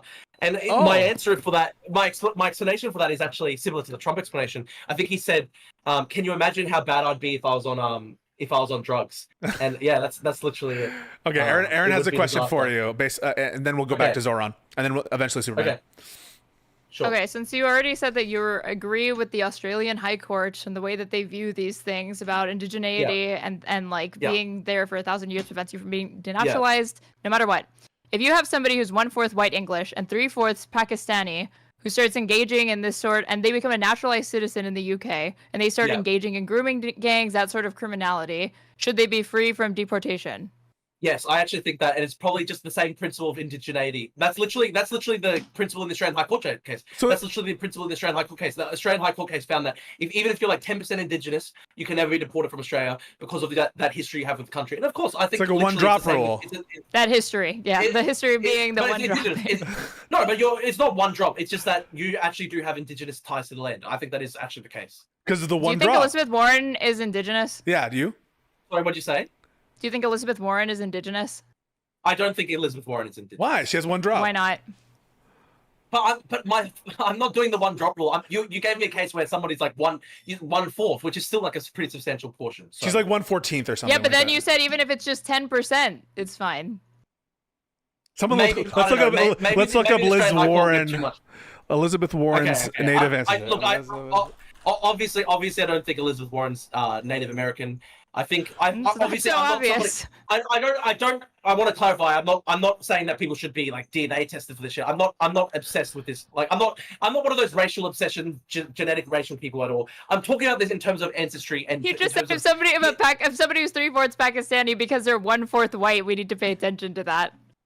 No. If you have ancestry that is Indigenous, then of course that comes into it. That's what the Australian High Court case ruled in the Brenda v. Love case. So this is what it says. The test results, according to factcheck.org, showed that according to the report, Warren's test results show that she's of primarily European descent, but also that she has at least 5 genetic segments that are Native American origin at a high degree of confidence. One of these segments is larger than the other, spanning about 4.7 million bases. Another analysis indicates that DNA chunk has a genetic signature one would expect from a person having European and Native American heritage. The total length of all of Warren's Native American assigned segments is about 12.3 million bases, which the report states is about 12.4 times greater than the average in the Great Britain reference population and 10.5 times greater than the average in the Utah population. Bustamante concludes that there is strong evidence for a Native American ancestor roughly 6 to 10 generations ago. What do you think about that? Well, obviously that's too small. It's like one ancestor 20 generations ago. So I'm not one drop. I'm not one of those fucking retarded one drop people. Of course not. I'm saying you gave me a pretty concrete example where somebody had at least one parent. Okay. Yeah, they had one parent who was one grandparent Indigenous to the country. Yeah, grandparent, not even a parent. Obviously becomes a very tough thing when you start going back further and further and further. But my point, this is actually a non-racist point. I'm saying you can be, as long as you've got some indigenous to the title land. I'm not saying you said Rishi Sunak was almost fully assimilated, bro.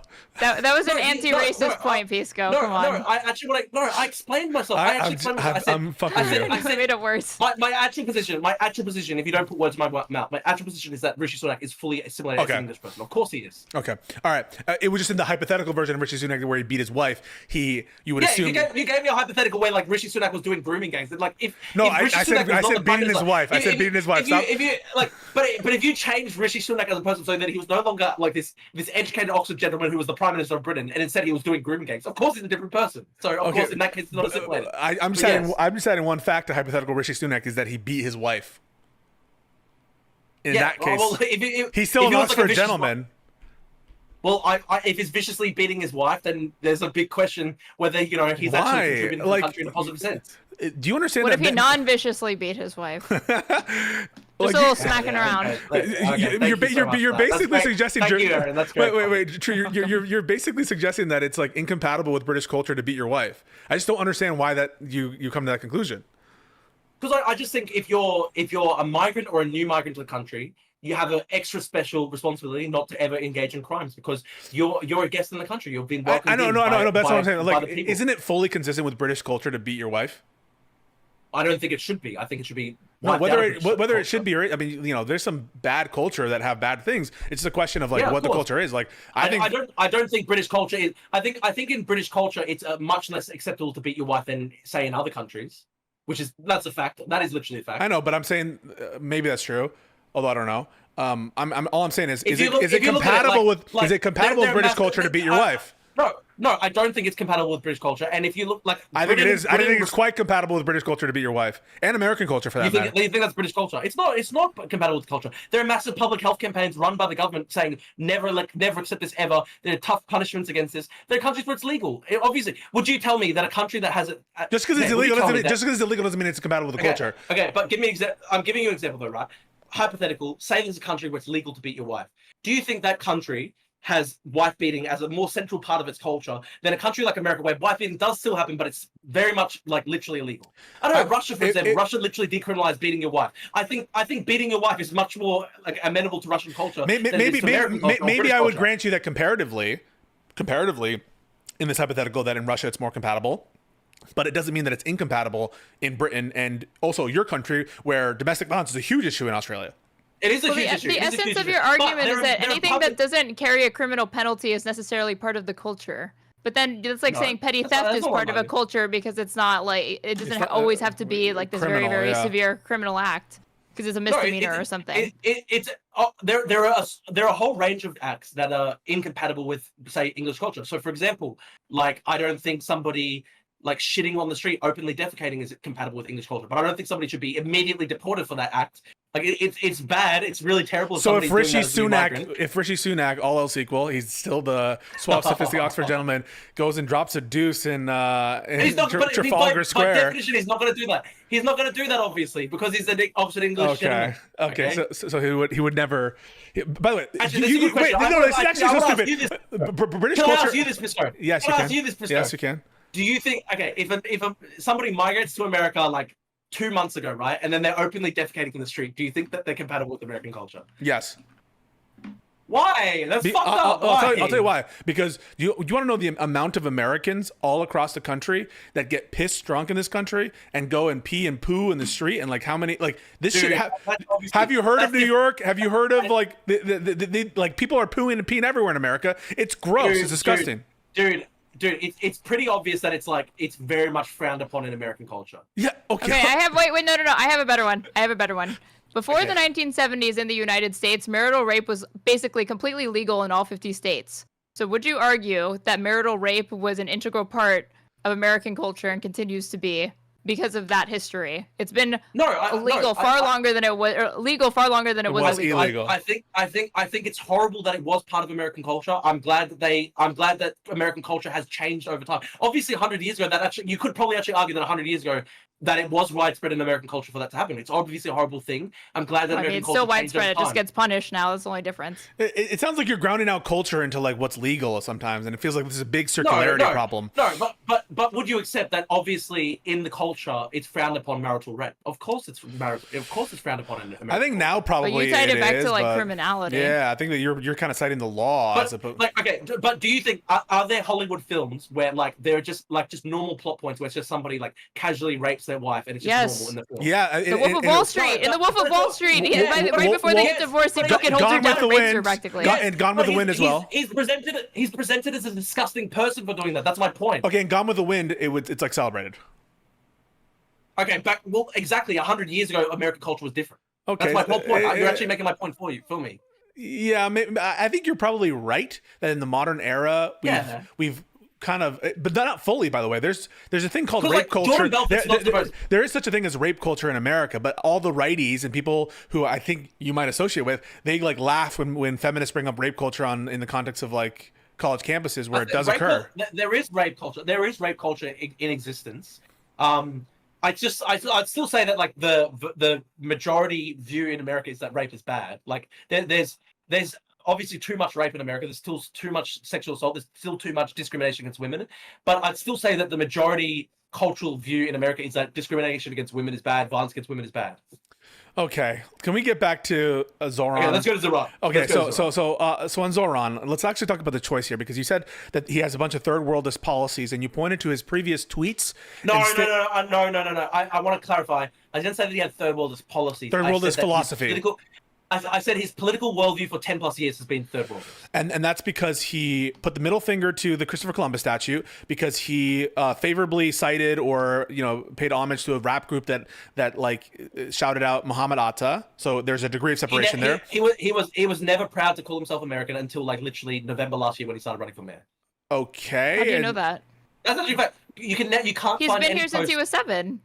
I know, but he had a pretty bad view of America until before Twitter. He had a life, and it was on just like. Okay, but if you you know what I mean? Okay, like I literally went through every single one of his tweets from 2013 to 2019, and I'm telling you, there's not a single. That doesn't matter. That doesn't matter. Somebody's allegiance or patriotism isn't based off of whether or not they have a Twitter account or whether or not. Not everyone tweets like you, Drew. Not everyone tweets like you with your fucking hyper national, like fucking pro Western shit. No, but I'm literally more patriotic American than Zoran. Bullshit.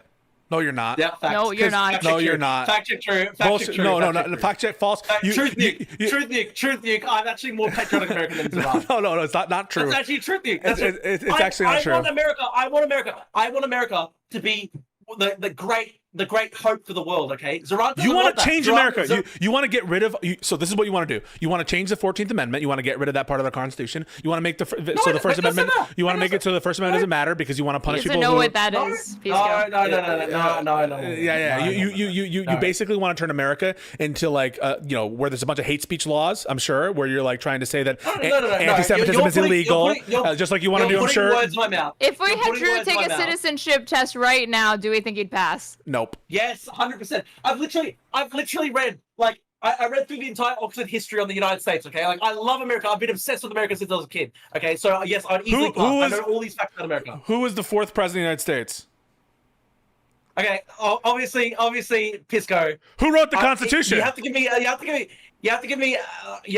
Obviously, you're frazzling me. You're putting me on the phone. But we should do a stream. We should literally do a stream where you give me the U.S. citizenship, and I'll literally try and answer it. Give me a couple days. Erin's pulling it up right now. I bet she's looking at it right now. Oh, you're not. Okay. All right. So okay. You shouldn't get 3 days. I'm saying you should do it right now because you just said that you're more American than Zoran. All right. Let's fucking find an American citizenship test. But Zoran did it. Zoran took his citizenship test in 2018. He prepared for it. So give me a couple days to prepare. No, but you made the claim that you're already more American than he is. So that's true. Let's put it to the test. So a bunch of questions. I didn't say I was more American than him. I said I'm more patriotic about it. No. You said no. You literally said you're more American. You literally said you're more American. Let's just do some test questions. This will be fun. That's what you said. I said I'm more patriotic. I said I'm more patriotic than Zoran, and that's true. I love America. Zoran can't say that America is a good country without qualifying by saying we've got a fucked up history. That's fact check true. He's Australia does that. Australia, they say we have a history that like, and you guys do your whatever to nation and. I don't agree.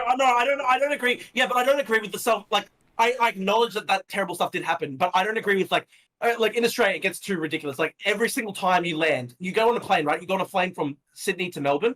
You land, and then the pilots, the first things that the pilot says on the phone is like, "We are landing on stolen land. We acknowledge they don't say that. Stolen land. They is don't never ceded."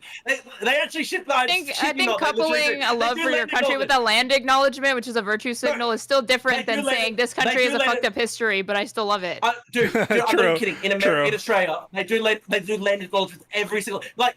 I know it's a virtue signal, but I wouldn't say that they're less patriotic or because they do that. They're white leftists. I'm not even kidding. They're white leftists.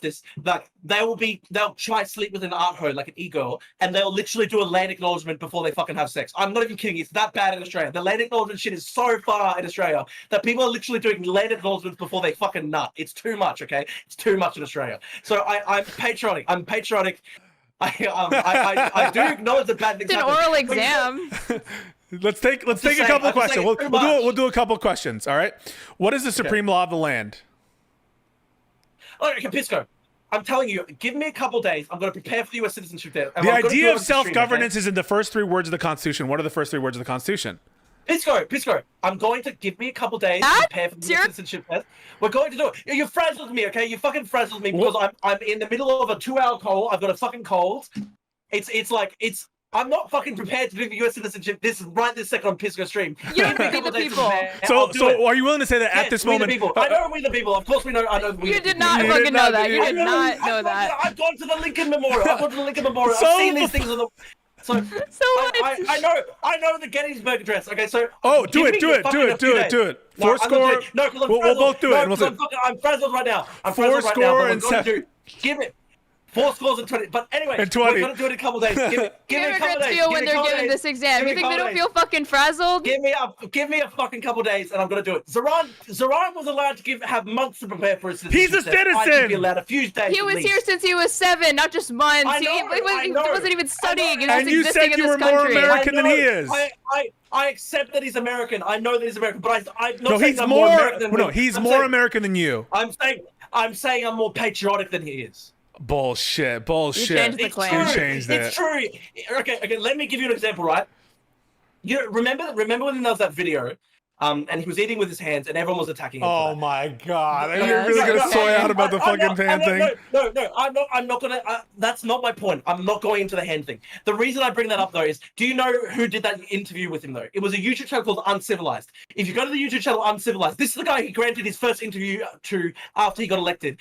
The Uncivilized YouTube channel has all these top videos going like, the American Empire will fall. It will be beautiful. It will fucking fall.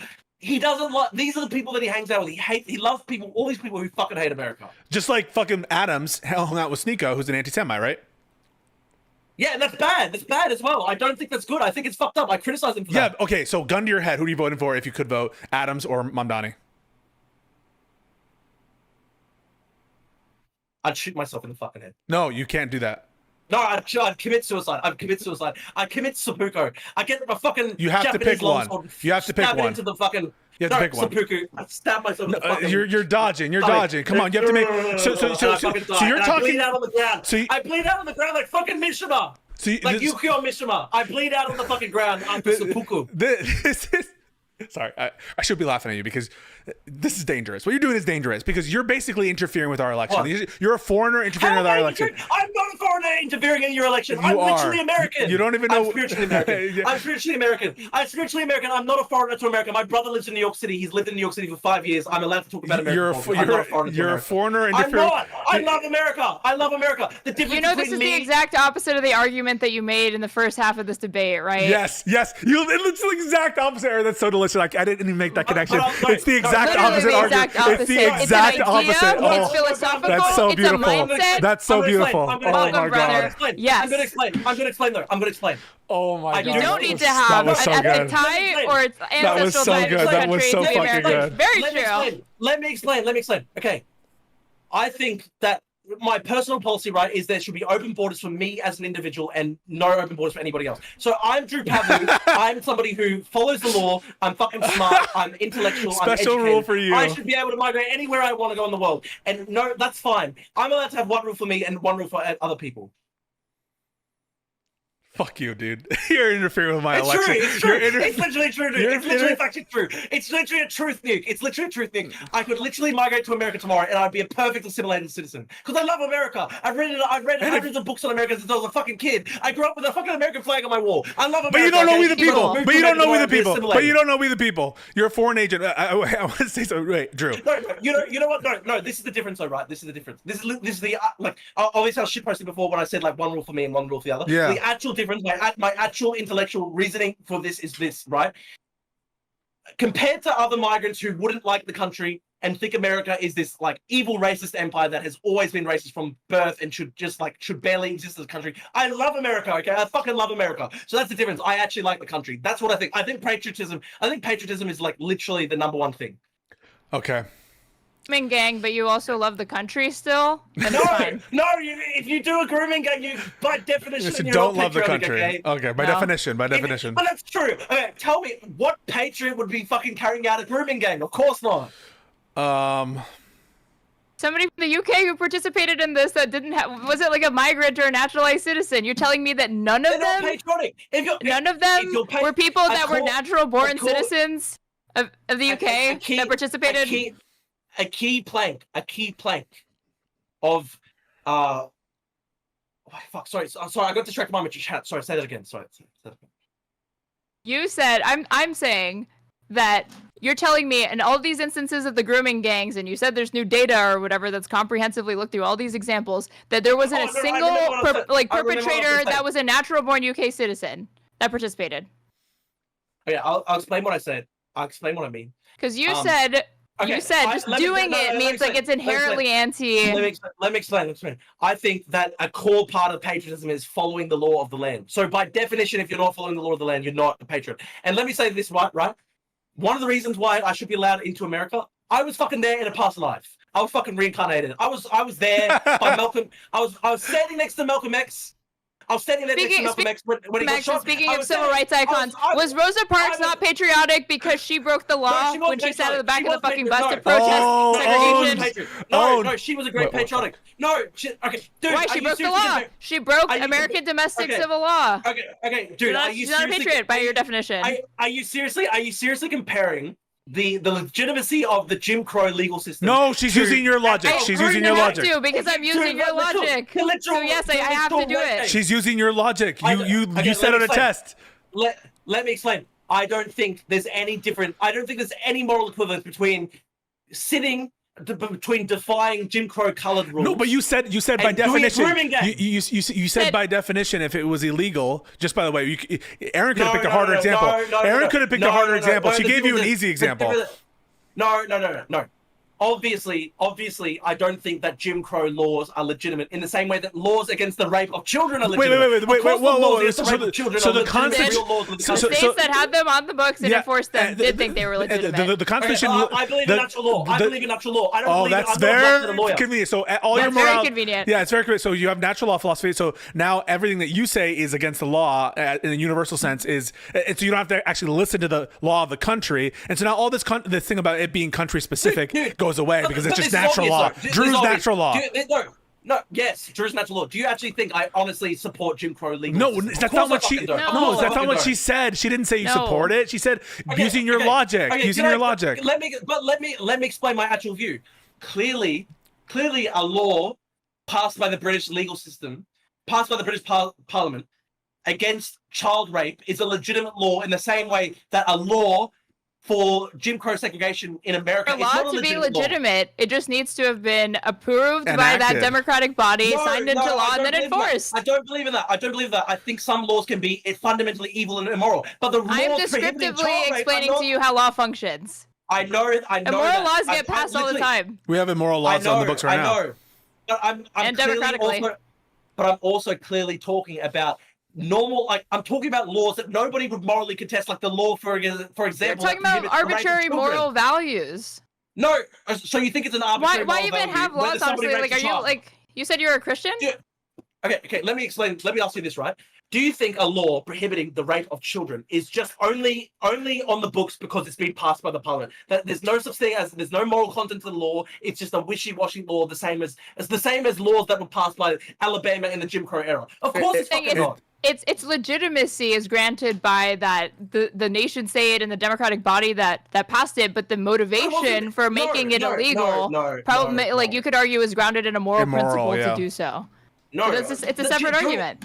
During that time, black people couldn't vote in the south of the United States. So of course these were not democratically passed laws. They were immoral as well.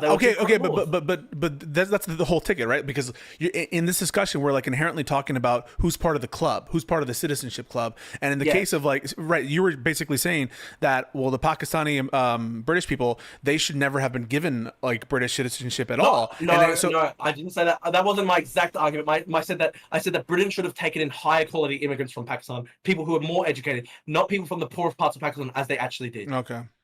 Oh, I want to go. So there's no high quality people from the poor parts of Pakistan?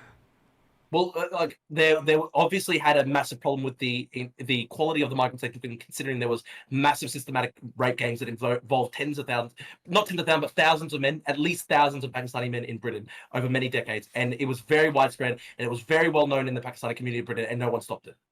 So you should never be judged as an individual. You should it should always factor in like broad statistical data and population stats. But it's obviously a disaster. Like if there were if you take in migrants from a specific part of a specific country, and then those migrants from that specific part of that specific country then end up on average being 20 times or like multiple dozens of times more likely than native Britons to participate in this heinous form of crime, one of the worst forms of crime imaginable. And there were thousands of men doing this, and it was really widely known in the Pakistani community. It was also widely known at multiple levels of the British government and widely known by the British police. And no one stopped it for decades because they were scared that it would be considered racist. That's a disaster. That's a fucking massive national disaster for Britain. Wait, Erin is not contesting. There's supposed to be collective guilt for like Pakistanis for that. No, should there be collective guilt for white men because there's an issue with white boys going to schools and doing school shootings? True. But this is the difference. This is the difference. We're talking about who is indigenous to Britain. We're talking about so clearly, if you're not indigenous to Britain and you're carrying out these crimes, then that's a particularly heinous crime against the native indigenous population of Britain. Because of blood. What do you call it when the indigenous white boys do school shootings here? Yeah, what do you call that? It's fucked up and horrible and evil. Obviously horrible and evil. Okay. Hey. But because there's nowhere to deport them to, they get to stay. They get to stay. Well, they're indigenous. They're indigenous to the country. The white boys are indigenous to America. Dude. White boy summer. Let them rape. They are but they. Come on, Pisco. That's fucking retarded. Obviously, I think the groups that are indigenous to America, right, have more than 100+ years of history in the country.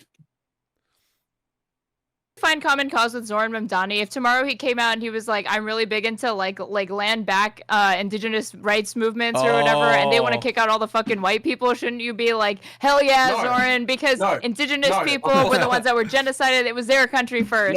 No, that's not my view either, though. That's not my view either. Because I'm saying, according to my view, white people can also be indigenous. So what do you think about Israel? I do think white people are indigenous. What do you think about Israel's plan to ethnically cleanse Gaza? Bad. I'm against it. So you and I criticized the state of Israel's attacks on Syria yesterday. So I actually frequently criticize actions. I think Palestinians should have the right of return granted to them and recognized by Israel.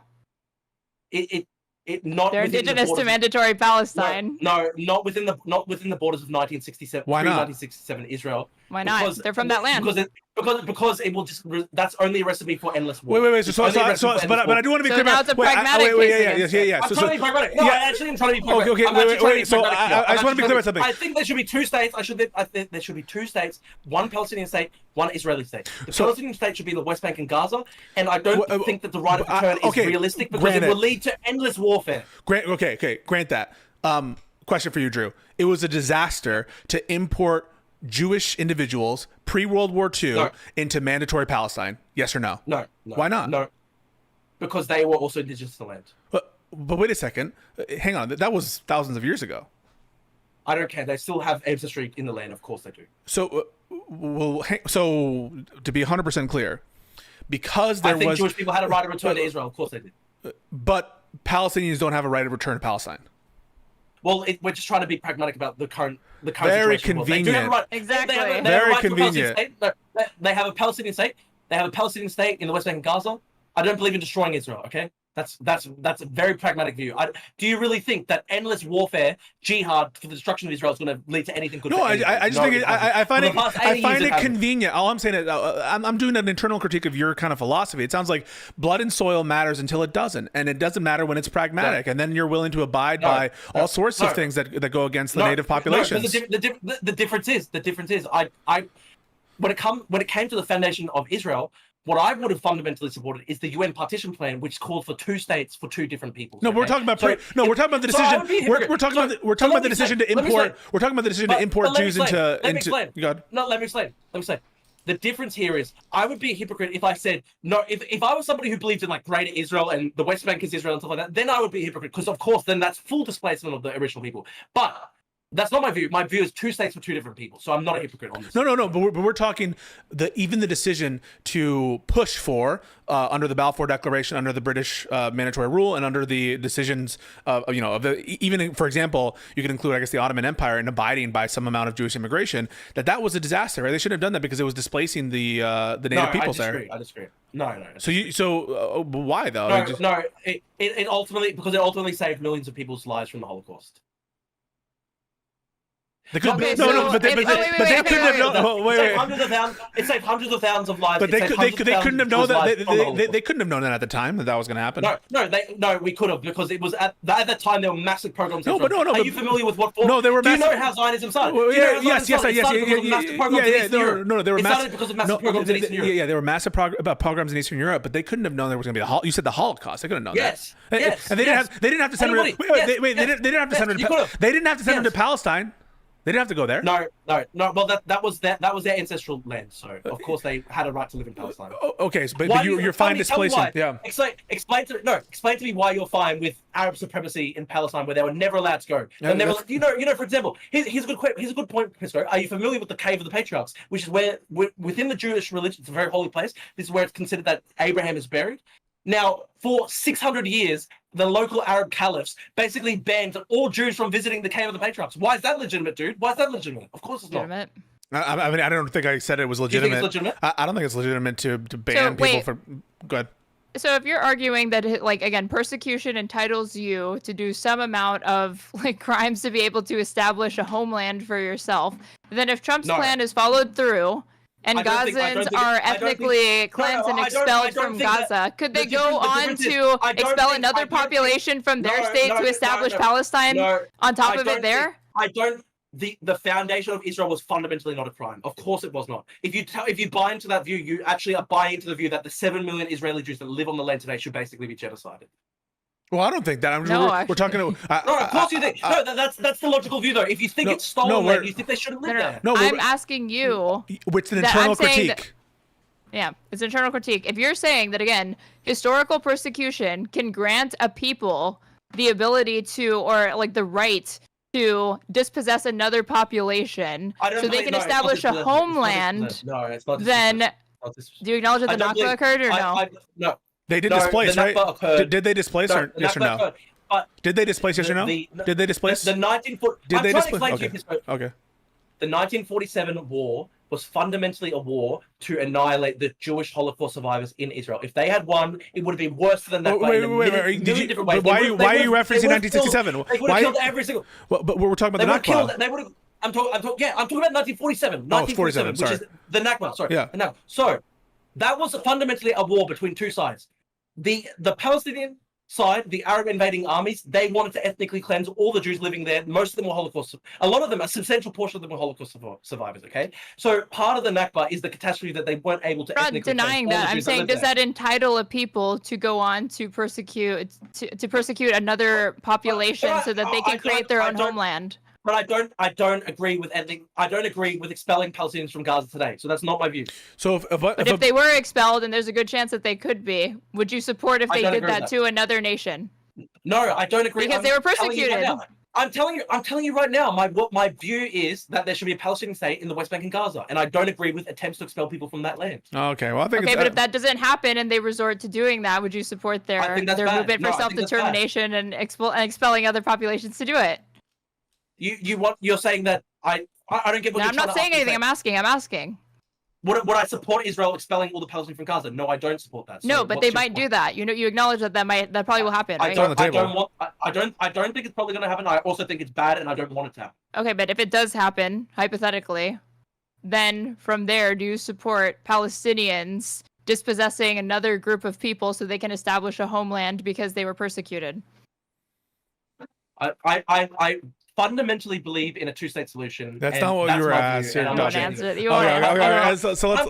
I'm telling you. Because you'd either have to grant that, or you'd have to say you don't agree with Zionism. No, that's retarded. I'm not going to say that I don't agree with the expulsion of Palestinians from Gaza. That's my full view. That's my view. Full stop. That's it. I'm not going to then engage in hypotheticals. Oh, then the Palestinians can go. Do you think Zoran is? Do you think Zoran is anti-Semitic? Yes, I do. Yes, I do. And the core reason. No, even though he was just hanging out with Sneeko like 2 weeks ago, smoking cigars on the porch of fucking Gracie Mansion. You think it's bad, but do you think it's anti-Semitic? Yes, it's anti-Semitic that Eric Adams hung out with Sneeko. Of course it is. Okay. But I do think though. But that's an acceptable level of anti-Semitism to you, though. And it doesn't make him an anti-Semite because you said you would consider voting for. You would vote for him over Zoran. No. I didn't say it's an acceptable level of anti-Semitism. I think it's wrong what he did. I'm telling you though, Zoran's anti-Semitism is much more virulent. He said that the number one reason he got involved in politics, full stop, the number one issue was because of Palestine. His entire worldview is about trying to remove Israel from the land. That's 7 million being people pro-Palestine mean being anti-Semitic? No. It's not necessarily anti-Semitic. You just said that. You just said because he got into politics wanting to advocate for Palestinians that he's as an example of him being an anti-Semite. No. But it's not that he just wanted to advocate for Palestinians. In general, just advocating for Palestinians theoretically, there's nothing wrong with that, of course.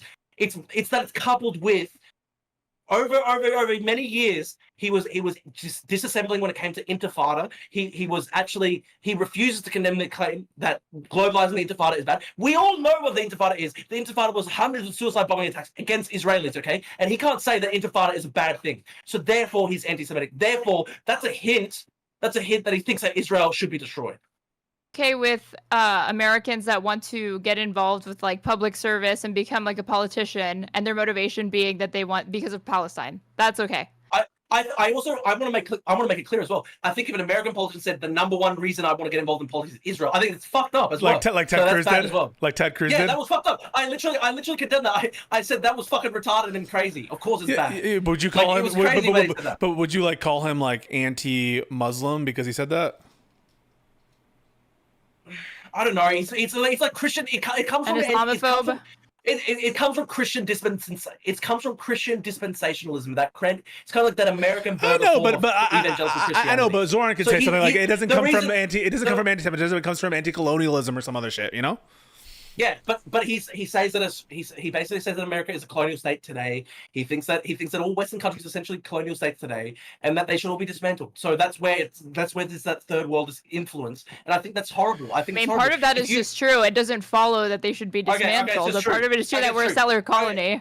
Okay, do you think that America is a settler colony today? Yes, we were founded on being a settler colony. Okay. So you two are both not American citizens. Instead, you're settler colonists. Well, don't lump Pisco in with what I just said. I'm just saying that that's true. What was your question? Is America what? Okay, I asked, is America a settler colony today? And if it is, are you therefore a settler colonist rather than a citizen? Is it a colony itself? No, is America a settler colony today? Are you asking if it's a colonialist or a colony? Do you think that America is a settler colonial society in the year 2025? Let me think. Of course it's not. I mean, the existence of America was founded on that. It wouldn't exist were it not for that. So its continued existence is kind of always going to be part of it. Drew, I'm gonna give you an answer. I think while Puerto Rico and some of these other territories with the significant populations continue not to have full and equal rights, Guam and others, Samoa, then I would say to some extent yes, much less so than before. I think it's a spectrum. I don't have this kind of totalizing view of it, but I want to qualify. I wasn't even necessarily talking about the Pacific Island territories or Puerto Rico. I'm talking about like the actual claim that like it's a settler colonist land because it's taken from Native Americans. That's its heritage. But at this point, I think, claims get stale over time. And again, I don't really take this view of history anyway, of like settler colonial and that it's like necessarily this or that. But if it does describe what occurred in America. That historically, that is what happened. And you agree with that, right? Case, and you don't say that it should be dismantled. You could just say it should be improved and liberalized. Right. Yeah. I think. Okay, but the difference is this is the difference, though, right? Like my wallet. Okay, my wallet last week was stolen. You might have seen my tweets crashing. Your what was stolen? My wallet was stolen in Australia the other day. Was it an indigenous person? No, I don't. No one knows who did it. No one knows who did it. Okay, no one knows who did it. Almost assimilated. No one knows who did it. Okay, I don't know who did it. Nobody has found the person yet. Okay. Yeah. So my wallet got stolen from my car. I lost they took my bank card. $1,000 was taken. They took my beautiful copy of Robert Moses, the Power Broker, which I had bought from Amazon for like $60 and had shipped to Australia. I was so fucking pissed. I lost my wallet, which I had to buy a new philosophy. Wallet. I had to get a new driver's license. It cost me more than $1,000, right? They took 900 of my bank cards. So my wallet was stolen. Yoink. When I say that my wallet was stolen, it implies that it was taken from me and it should be given back. Correct. I don't know that it does. And when you say that something's stolen from somebody, you're making an implicit moral claim that it should be returned. I think. No, it should be acknowledged, and then like ideally that would be like the best form of justice, right? But from there, if that can't be done, then it should be like it should be rectified in another way. You can settle it from there. For example, with a voice. I don't think the voice would have done anything. But you support this new anti-Semitism framework that's being considered in Australia? I haven't read into it enough, but I've seen a lot of the retarded anti-Zionists have been saying, "Oh my god, this just watch with the R word because watch the R slur because of his TOS. I don't want to do that." Okay, I didn't even realize that. Yeah. I thought it was fine. It's necessarily what it means. Like if I sue a company successfully for wrongful termination, it's not guaranteed that I'm going to be hired back to the company. What's more likely to occur is that they will acknowledge that I was wrongfully terminated, but then from there I'm granted a settlement based on that acknowledgement. That's true, but it is also still the case that if you look at a lot of like the sort of post-colonial rhetoric from these people who talk about America being total islands, occupied nation, and stuff like that, a lot of them are saying that it should just basically. They literally. Who wants that? Wait. What does Zoran want to unwind? Does he want to unwind the American government? Who wants to unwind the American government? He wants to be part of the American government. I don't know, but if you look at Zoran's views, though, does he actually? What's his conception of America? Yeah, he wants to be mayor of New York City. New York City, by the way, you know that there were a bunch of American Indian claims, because this was American Indian territory, New York, and it was it was sold to the Dutch. It was sold to the Dutch. And it was like a crazy abusive sale, crazy abusive process. There's a lot of sordid history there. Zoran is participated in that aspect of settler colonialism just by being and acknowledging the legitimacy of New York City. And there's no world in which he's going to like try to give it back. I mean, that's just not going to happen. And so you're fear mongering on some bullshit that like is not ever a realm of possibility. No. Also, you don't just go off of what Zoran has said.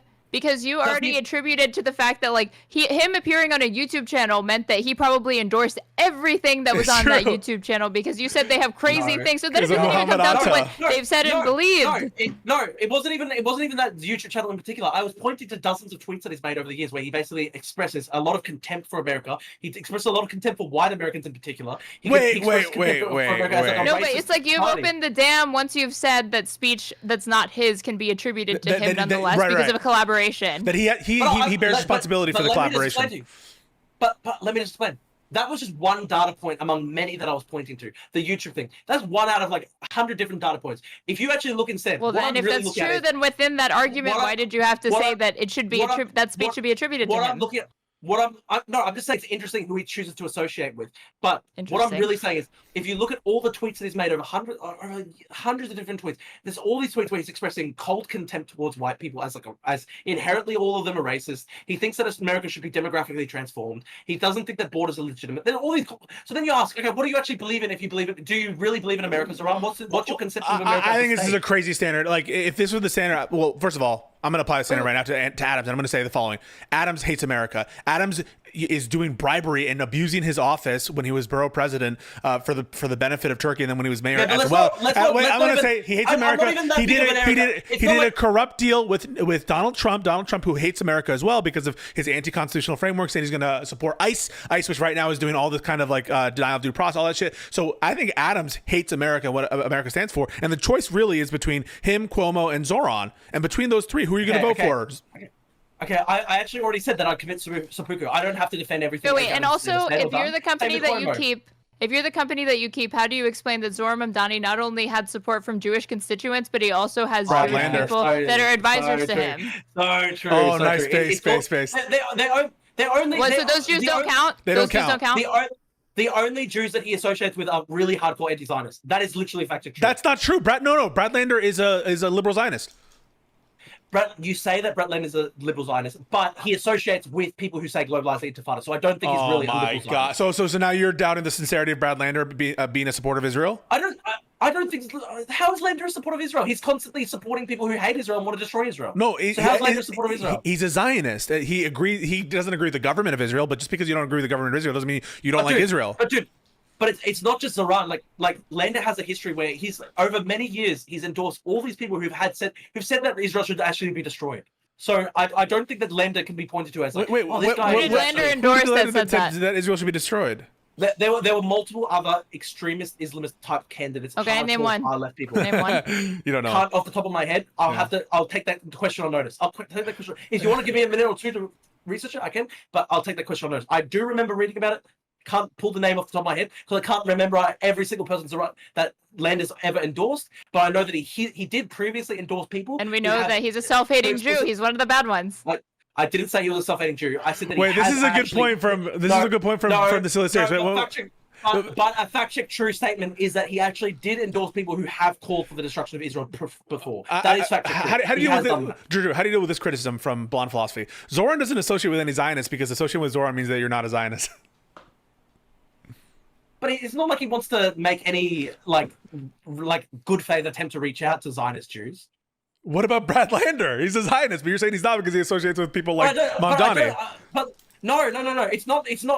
I'm not saying Lander's not a Zionist because he associates with Mamdani. I'm saying Lander has for many different years, basically endorsed multiple candidates for government for aldermen and all that sort of stuff at the New York City council level and stuff like that. People who have had really extremist views calling for the destruction of Israel. That is true. I'm going to research this actually. Yeah. And Eric Adams has hung out with Sneeko, who's a massive anti-Semite. I think Eric Adams is bad as well. I'm not endorsing everything Eric Adams at the time. I know, but you're like saying you're being a little bit of a. I think that you're criticizing Mamdani definitely more on Twitter than you are Adams, and I think if we're on his record too. Yeah. It's not just like his actions; it's like his record and things that he's done. Beautiful. Okay, beautiful. Brad Lander has aided boycott movement against Israel. Beautiful. There's all these instances here. He supports boycott, divestment, sanctions.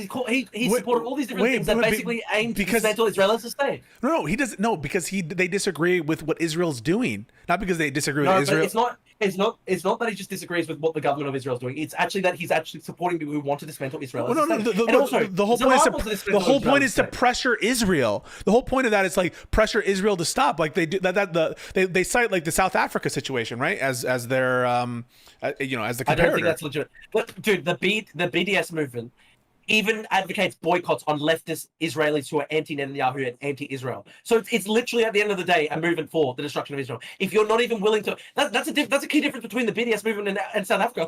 The global left were working with left-wing Afrikaners and left-wing white people who wanted to dismantle the apartheid state in South Africa. But instead, the BDS movement and the whole anti-Zionist movement is constantly saying every single Israeli is a settler colonist. Look at what Bad Empanada did. I'm not saying that you support Bad Empanada, obviously not. But if you look at Hassan, okay, here I can explain, right? Hassan Piker sits down with Bad Empanada. Bad Empanada is somebody who's repeatedly said that even the people who were killed in the kibbutzim on October 7, the left-wing anti-Zionists, the people who were critical of the Netanyahu government, all of them were justified military targets because they were set. Yeah, we don't agree with that. What's the point of this? Hassan Piker sits down with Bad Empanada, endorses all that, and then Zoran is willing to sit down. So because you're sitting down with us, do you endorse everything that we believe? But it's not that Zoran was doing a debate with Hassan Piker. They were sitting down together, friends, putting their hands around each other's shoulders, saying we're best mates. It's not like they were doing a debate. That whole conversation wasn't like that. He pushed back on him at different points. No, there were barely any pushback. They're obviously friends. They obviously like each other. It's so obvious, dude. No, I don't think so. I don't think so because I don't think so. He's watched him and stuff like that, but I'm saying that the difference is that Hassan went on to Noah Samson's channel and he didn't stay live on his own. He was not interested in platforming him. I think he only did it because he wanted to participate in the fundraiser for Palestine with Noah Samson. Wait, you're talking about Bad Empanada. No, Hassan has actually outright said that he agrees with Bad. He's actually fully endorse Bad Empanada's YouTube No. I just want to know that he's fully endorsing, but I'm sure that they agree on stuff because he's watched his videos, and I'm sure he agreed with points they made. But Hassan Hassan's appeared with him, promoted his videos. What I'm only challenging is this idea that just sitting down with somebody and not having like a very uncivil debate means you endorse everything that they say. Dude, Bad Empanada and Hassan, I watched their whole stream. They were literally joking about making my future son a janissary. Now, the janissaries were basically Greek children and Balkan Christian children who were stolen from their parents in the Ottoman Empire and forced to be they were castrated, made soldier slaves, like to the Ottoman state. And they were laughing about this and ha ha ha ha. Yes, so, and then they said we shouldn't talk about this anymore because he's just going to stream about it for a bunch of hours and it's going to be the biggest day ever for him. And then you did that, I bet. No, but I mean, you watched the whole thing. Therefore, you literally watched the whole thing. They were basically sucking each other's cocks. They were sucking each other off in that fucking debate. They loved each other. There was no pushback at all. They fucking loved each other. They were sucking each other off. There was the biggest point of contention was that Bad Empanada doesn't give a fuck about including anti-Zionist Jews in the coalition because he says you're legitimizing the perspective that like you need like a Jewish alibi to validate the perspective. And Hassan was saying that he didn't see it that way, and he does think that they're an important part of the movement. Yeah. Hassan's really willing to work with anti-Zionist Jews. That's so true. Even though he's literally endorsed like the fucking Houthis. The Houthis, of course, literally have cursed the Jews in their fucking logo. So Hassan is somebody who's just got such a beautiful, open heart, where he's willing to work with all these different groups. That's not what I'm saying. I know. I'm just saying. Obviously, Bad Empanada is a full-blown extremist. There were Haaretz riders. You know Haaretz, of course. Haaretz is the left-wing Israeli outlet that's very critical to the Netanyahu government. There was a Haaretz rider who, on October 7, was literally in a kibbutzim with his two kids who were like 2 years old and 3 years old, plus his wife. He was in one of these kibbutzim. Hamas guys were literally right outside that guy. This guy did an interview with 60 Minutes America where he talked about his experience. Bad Empanada tagged him on Twitter and said, "I hope next time you get fucking killed with your toddlers." Okay, and then Hassan sits down with Bad Empanada and they go, "Ha ha ha ha! Let's talk about how much we hate Israel." Blah blah blah. Oh yeah, you're 1% more extreme than me. Oh yeah, we have a 1% disagreement, but here's me sucking you off for 3 hours. And then Zoran sits down with Hassan and they just have a buddy talk for 2 hours. So there's a fucking unbroken chain of causation where Zoran loves to hang out with people who are not just critical of Israel and human rights. So I'll give you an example. So Adam sat down with Sneeko. And you know who Sneeko sat down with? And you know who Sneeko? Wait. But you don't call him like an anti-Semite that needs to be kept away from public office. You think that people should vote for him over Zoran. Wait, Drew, wait, 1 second. Wait, answer this question. Who did Sneeko sit down with and go buddy with? Yes, Eric Adams, which is horrible. No, because you did the Hassan to Bad Empanada. Who did actually Sneeko sit down with and be buddy with? Not the candidate. Who's the third party? Yeah, Eric Adams, and I'm not saying that. His name is Nicholas. His name is Nicholas. His name is Nicholas. Wait, let me finish. You know where I'm going. Wait. You know, his name is Nicholas Fuentes, but you would never say, would you, that because Eric Adams sat down with Sneeko, that he endorses Nicholas Fuentes, correct? Well, the difference. Okay, it's wrong. It's absolutely horrible what Eric Adams did. No, I asked the question. I asked the question. At the end of the day, I asked the specific question. Eric Adams doesn't want to dismantle Israel, and 7 million people get death marched into the sea. Okay. I asked a specific question. I said, would you attribute to Eric Adams the policies and politics of Nick Fuentes? Would you? Okay, tell me what the difference is. Would you? Okay, let me ask you this, right? Oh no, you're not answering. How big is the gulf between Zoran and Hassan Piker in terms of politics? Hassan Piker loves everything that Zoran Mamdani is doing, and Hassan Piker has literally explicitly endorsed Hezbollah, Nasrallah, and the Houthis. You're not answering. I asked you a question, which is, you wouldn't attribute, would you, the politics of Nick Fuentes to Mayor Adams because he sat down with Sneeko, who sat down with Nick Fuentes? It's different. Very different. Very different. The difference is that Hassan Piker is literally. I mean, fuck, dude. You know who's fucking Sneeko endorsed? Sneeko I know that. Fucking Zoran. I know. Zoran, and then Zoran's campaign disavowed him and banned him from any event. Okay, cool. That's great. They didn't disband. How come they didn't disavow Hassan Piker? Eric Adams, when asked why he did that, he said he didn't know him. He didn't disavow him or anything like that. Okay. I think that Hassan Piker is as anti-Semitic as Sneeko. Fact check true. What? Do you agree or disagree? No, I don't agree. Disagree. Okay. Sneeko is like a Holocaust denier. Sneeko's a groiper. Dude, what? Okay, what's the fundamental difference between the groipers and the Hassanabiites? The Hassanabiites want to death march 7 million Israeli Jews into the sea. If you said Hassan agrees with everything that Zoran Mamdani wants, then Zoran Mamdani has said, when asked the question, do you think Israel has a right to exist? He says, or as a Jewish state, he says, it has a right to exist, but not as a state based on ethnicity. So I favor equal rights for all Arabs and Jews in the region. Yeah. We all know that Zoran is just saying that because he's running for election.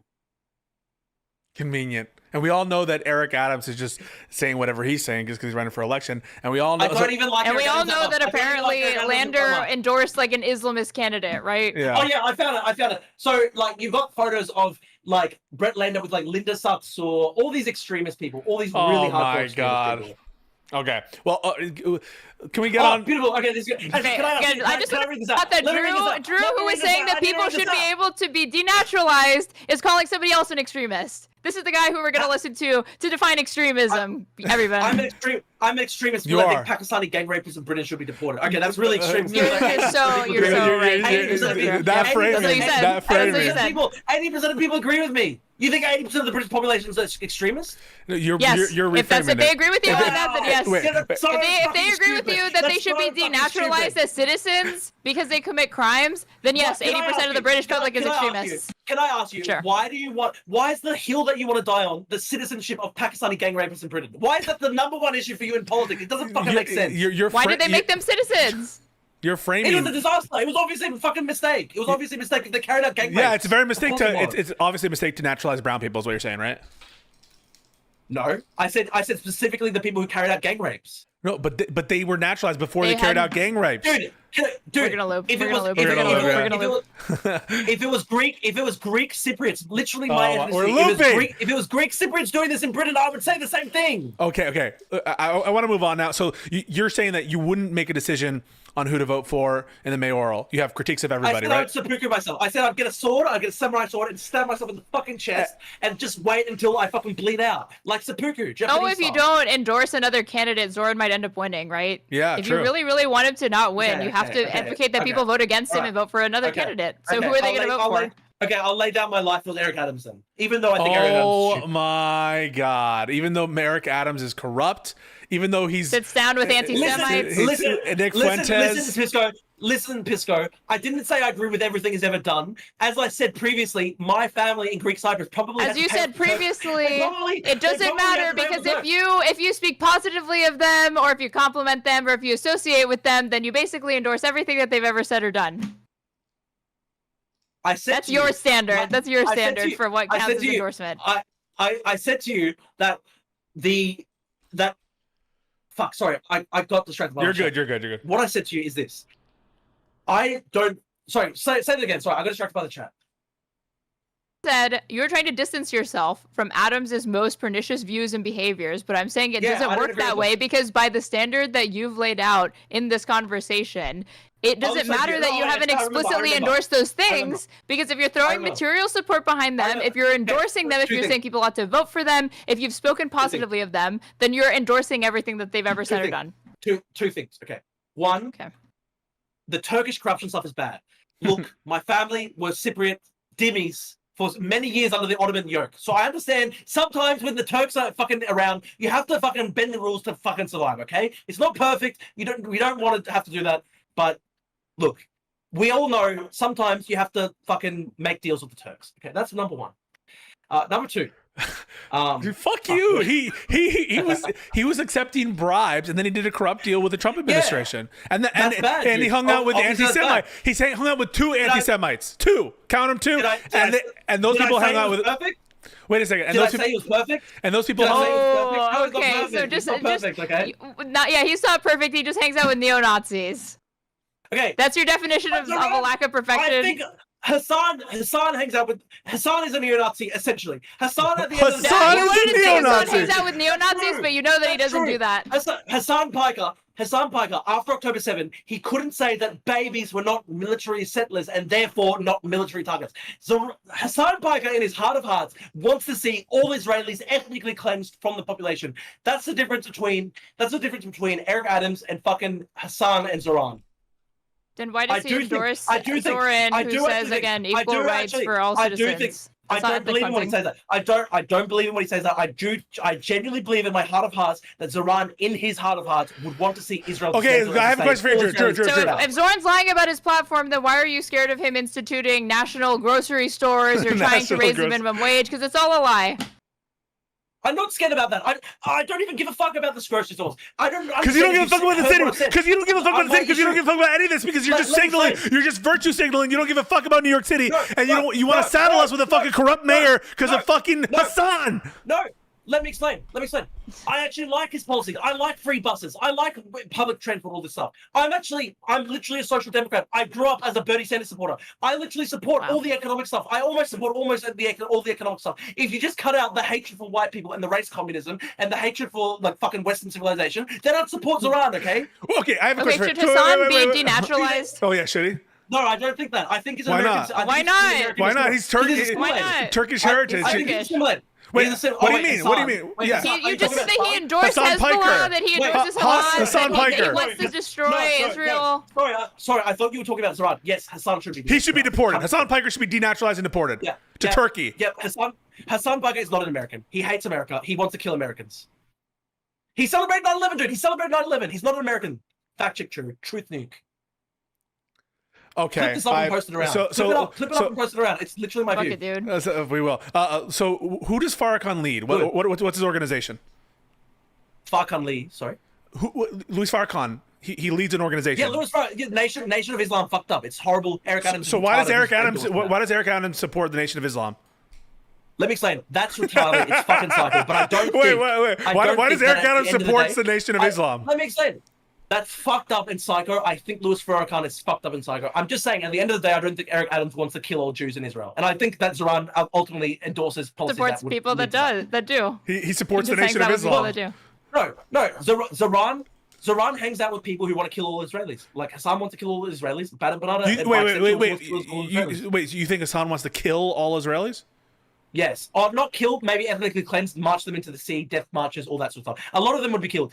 Probably, if Hassan Piker had his way, they probably wouldn't kill all 7 million Israelis. They'd probably kill like 1 million, and then 6 million would be forced to flee. Do you want to kill all Palestinians? Me? No, of course not. I want a two-state solution. Do you support Israel? I support a two-state solution. Do you support the state of Israel right now? I support the state of Israel's right to exist. I don't support all their policies, of course not. So do you think that Israel should stop doing what they're doing right now? Yes, I think that the war in Gaza should end at a negotiated settlement. I do think that. Okay. Let's touch real quick on Superman. But let's not touch on spoilers. Yeah, we haven't even got to Superman. So no spoilers, all right? Let's not touch on spoilers that much, okay? This was a ironic article, right? Because you have a lot of shit posting done. This was irony, right? No, but it's hilarious. I genuinely believe it. It's funny. Obviously, I employ humor in my argument style and my writing, but I do genuinely believe it is an anti-Semitic film. Yes, absolutely. And I'll explain it to you. Okay, I'm not going to get too very clearly. He's going to explain it very clearly. Very clearly. Okay. Don't get into actual plot points. Just get into like the. Okay, I'll try keep it to the themes. Okay. Keeping it to the themes. The vast majority of people who watch the film are going to understand that the evil U.S. ally in the film is supposed to represent Israel. They're fighting a war in the Middle East. They're an American ally fighting a war in the Middle East. It literally is a Middle Eastern context. The civilians that they're assaulting are very clearly depicted as Arab Muslim. Most of the women are wearing hijabs. I remember I was watching in the scenes in the film. Most of the women that they were assaulting were wearing Arab headscarves, hijabs. So it was an Eastern European country. This is where I understand the backstory in Superman. Baravia was first invented in the Superman universe. Yes. But this is the thing. They obviously rewrote it significantly because, let me explain this to you, right? Baravia is supposed to represent... Baravia is a neighboring state to Jahadpur, correct? Yes. Okay. We see them massing on the border. It's a desert setting, correct? I guess. It looks like it. It Yes. looks like a. Is Eastern Europe? Are there deserts in Eastern Europe? No. I'm not sure about that. I'm pretty sure this shit is canon. He didn't come up with Are those you, dude, like, are you, states are or you, shit. Wait, or wait, anything well, like that. I don't know about. Wait, is Pisco. Kazakhstan? Does Kazakhstan have deserts? Not Middle Eastern style deserts. I And there's don't- I sand don't- dunes, dude. You can well- see. You can watch the movie. It's literally. It looks like Iraq. It's sand dunes. I'm just gonna look up. Are there deserts in Eastern Europe? I don't actually know this, so maybe you're right. Dude, Are there are deserts no sand dune deserts in Eastern Europe. There are no deserts in Eastern Europe. So, Drew. It's grassland. It's steppe. It's steppe. Drew. In that Yes. scene where the soldier points a gun at like a child's head, did that remind you of Israel or what? It's supposed to be Israel. It's based on all the all the worst. It's based on all the worst. If you narratives care about Israel, you probably should not say that. Okay. You probably should not say you're reminded of Jews, of Semitism, of Israel, of Zionism.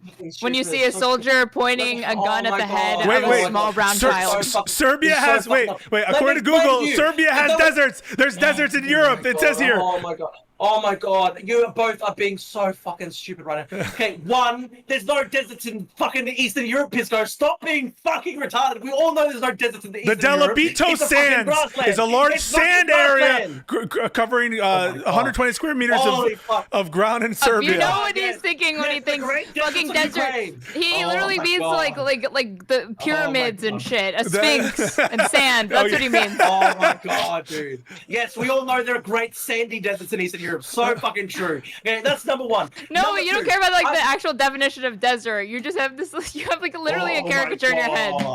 Oh my god, this is so. Dude, by the same definition that you're using of a desert, tundra can be considered desert. Fucking ice steppe can be considered desert. Yes. Yes. Okay. Am I talking about because that is the definition of desert. No, it's not. My god, this is so stupid. Are you kidding me, dude? When do we do this? Wait. What do we do?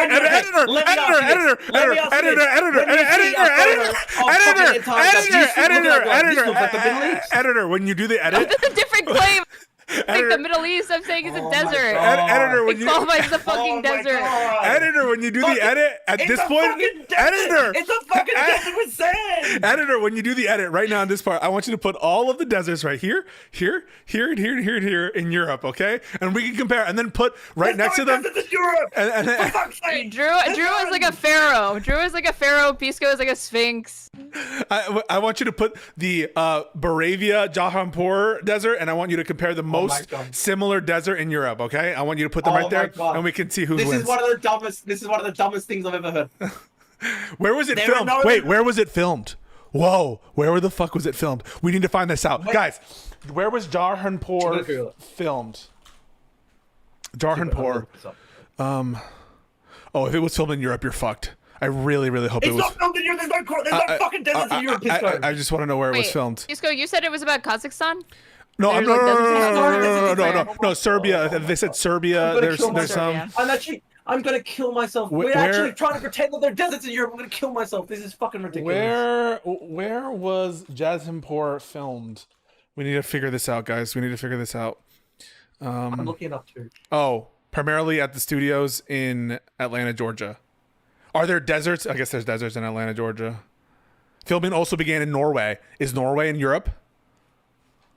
The desert scenes aren't set in fucking Norway, dude. Are you kidding me? Listen, I'm just trying. It's so obvious. I'm just reading the Google. Have you seen a photo of the Norwegian countryside? I'm just looking. I'm trying to find out the filming. People are saying there are deserts in Europe. Can you get a photo of a desert and put it up on the screen just so people can fucking look at it? He's using the colloquial understanding of desert. That's what he means. He means the Sand, Sphinx. camels, pyramids. That's what he means. Brown people. With hijab. With hijabs, yes. Wait. There's a link. Cactus. Desert setting. The women are wearing hijabs. Everybody looks Middle Eastern. It's Middle Eastern. It's so obvious. If you have to pretend that's actually, I don't know, like that's actually Norway. Come on, dude. A different point. The geographic location is hardly just the thing that's making you think that this is supposed to be like anti-Semitic or whatever. Wait, Erin, No, but I'm trying to. Okay, that was the first part of my argument. My first part of the argument is that it's so obviously supposed to be Israel. And you said, oh my god, when you see somebody point a gun at a small brown child, you immediately think of Israel. That's not my argument at all. That's not what I was thinking. Instead, what I'm saying is this. I asked you if you thought that. Erin, I just I'm familiar. Let me explain. I'm familiar with all the narratives about how Israel is evil. I'm familiar with all the left-wing narratives because I'm on Twitter. I see it every single day, right? So if I'm familiar with like the way Hassan Piker sees Israel, which is that the average Israeli just picks up brown people every day and just eats them for lunch, then that's how the film presents it, okay? It's supposed to be I think it's a self-report. I think it's a self-report. By the way, I'm looking at a desert. No, it's not. It's literally not. I'm looking at a desert from Russia, and it's looking pretty desert-y. I'm just saying, it looks like a desert. Yeah, because you're looking at like Central Asia. Are you familiar with the fact that Russia has parts of Central Asia in it? Okay, but it's a Slavic nation. You know that there's a European part of Russia and there's an Asian part of Russia, dude. No. But Spain has a desert, they say. Okay, but can we agree that the main villain isn't Moravia? It's Lex Luthor, and it's not like Moravia's in control. It's Lex Luthor. But this is my whole point, right? The entire film shows Lex Luthor doing everything he possibly can for Moravia. No. The exact opposite. Wait, sorry. Okay, real quick spoilers. Wait. Guys. Real quick spoilers for the next minute. I'll wave my hands like this when the spoilers are over, okay? I'll wave my hands like this. Go ahead. Okay. So, fuck, I got distracted by you waving your hands. Well, sorry, say it again more quickly. Okay, the Lex Luthor is the driving villain behind everything. Oh, okay. So, I'll explain this, right? The entire film, he's doing everything hand in hand with the Moravians. He brings the literal leader of Moravia to the interdimensional space prison where they fucking torture Superman together and shoot the brown guy in the head, and they're both laughing. They do everything together, hand in hand, right? And then right at the end, he just turns the camera and is like, "Oh, and by the way, it wasn't Moravia at all. I'm the one in charge." No. You're wrong. You're just wrong. You didn't watch the movie. You just didn't watch the movie because I watched the movie. No, because the entire film is building up to that point where they like don't understand why he's doing these military deals, because guess what? They're not the ones making decisions. Where he's setting up all of these false scenarios for the specific purpose of hunting Superman, not for like the Moravian purpose, where they literally are talking about how it's a side deal for him before that part. It's not a side deal. It's a side deal. It's a side deal. Dude, they say that he's doing it because he wants to take half of Gaza. No, oh my! First of all, it's so funny. You said the map looked like Gaza. In your fucking review, you were like, "This looks like Gaza." It doesn't look like Gaza. Dude, when you look at a map of Gaza, you see the curve of the Mediterranean coastline. It's on the ocean. There's a curve, dude. It's a curve in the fucking ocean. It looks like the Eastern Mediterranean curve of the sea. I want to say a phrase to you, and but I can't say it because of TOS. And also, you amuse me, and so I don't want to say it. But like, I am feeling such hatred for you right now because you know it doesn't look like Gaza. You know it, and you just. It does, dude. It's an enclave. I'm not even kidding, dude. Okay, let me explain it to you, right? Okay, we see the map. There's the curve of a coastline. It is an enclave on the coastline. And that's the exact. It's much wider. It's much wider than Gaza. And I find it interesting. I know that. But wait. I find it interesting. Oh I find it interesting that in your. I find it interesting. I'm getting a prop. I'm getting a piece of paper. I'm going to draw out. Yeah. He's getting a sword. He's getting a sword. Okay, since we're just talking about geography.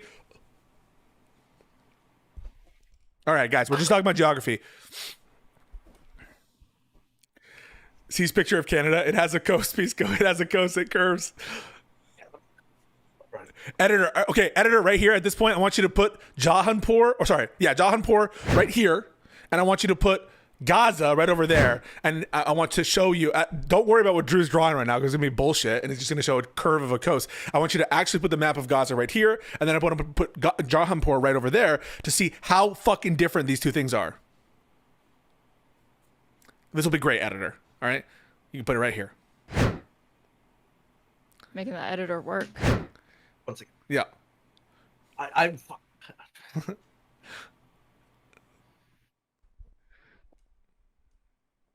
No, editor, don't draw a penis on my forehead.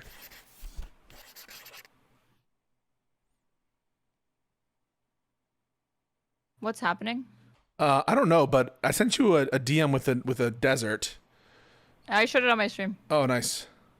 There are deserts in Cyprus where Drew comes from. Cyprus is a member of the EU and uses the euro. Same is true of Greece and Turkey, which famously have deserts. Editor, put up the Cyprus desert right here. But are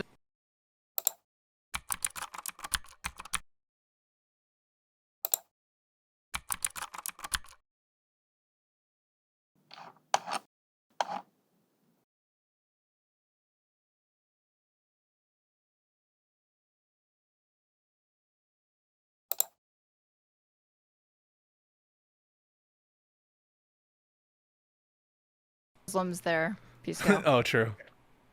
Okay. Let me explain to you this very clearly. All right, no okay? plot points. We're done with spoilers. This is just geography. Okay, geography. Okay. So let's look at a real life map of, like, a rough map of Gaza, okay? You have the curve of the eastern Mediterranean coastline. You have Egypt to the left of Gaza. And then you have, like, the enclave of Gaza itself, and then Israel surrounding it. Then let's look at a map of Beravia, Jahanpur, right? There's the curve of a coastline. There's an unidentified country to the left of the enclave. Jahanpur is presented as an enclave, and then you see Beravia surrounding it, which is it's almost the exact same kind of geographical thing. Obviously, it's not the exact one-to-one, but it's actually pretty roughly similar, don't you think? No, I think that's insanity. I think that anyone who looks at the maps of Jahanpur, like, if you look at the map of Jahanpur, The Mediterranean coastline. You're soying out, like, the coastline. Like, what? I don't know what you're talking about. They're very different countries. One is much bigger. One is much wider. Hang on, my camera's mirrored. I've got to fucking fix this so that people could properly see this. So if it didn't have this geographic outline and similarities to Israel and Gaza, then you drop the whole thing about it being anti-Semitic Goebbels to your propaganda? If it was that, if that was the main difference? If it's not about Israel, then it's not anti-Semitic. But the problem is, it is very clearly supposed to be Israel. And then if you just consider all the things that Israel, the stand-in for Israel does in the film, they're shown oppressing their allies. They're shown engaging in false flag terror attacks inside America. Plot points. Blow up all these. Yeah, they're helping blow up buildings. They're working with Lex Luthor, and Lex Luthor is willing to literally blow up the entire universe with a black hole. It's like, to do what he wants. To do what he wants. To do what he wants. Dude, they're portrayed as being part of a cosmic scale conspiracy. Wait. Is Jahanpur landlocked? Multiple dimensions. Is Jahanpur landlocked? No. It's on the sea. You can see it. It's on the sea. So this is the real life one. Egypt. Fuck it, my camera's mirrored. So I'm trying to fucking change my settings so I can show everybody without my camera being mirrored. Okay. What if the map of Jahanpur was established before the film? Would that change your mind? Okay. Well, according to the canon. Okay, according to the canon. I asked you a question. Wait, if the map were made before, I'm just asking a question. I don't know if it is or not. I don't have that. I don't have that own ready. I'm just like, if it were made before, would this critique go away? Maybe. However, we know that in the canon, it's supposed to be Eastern Europe.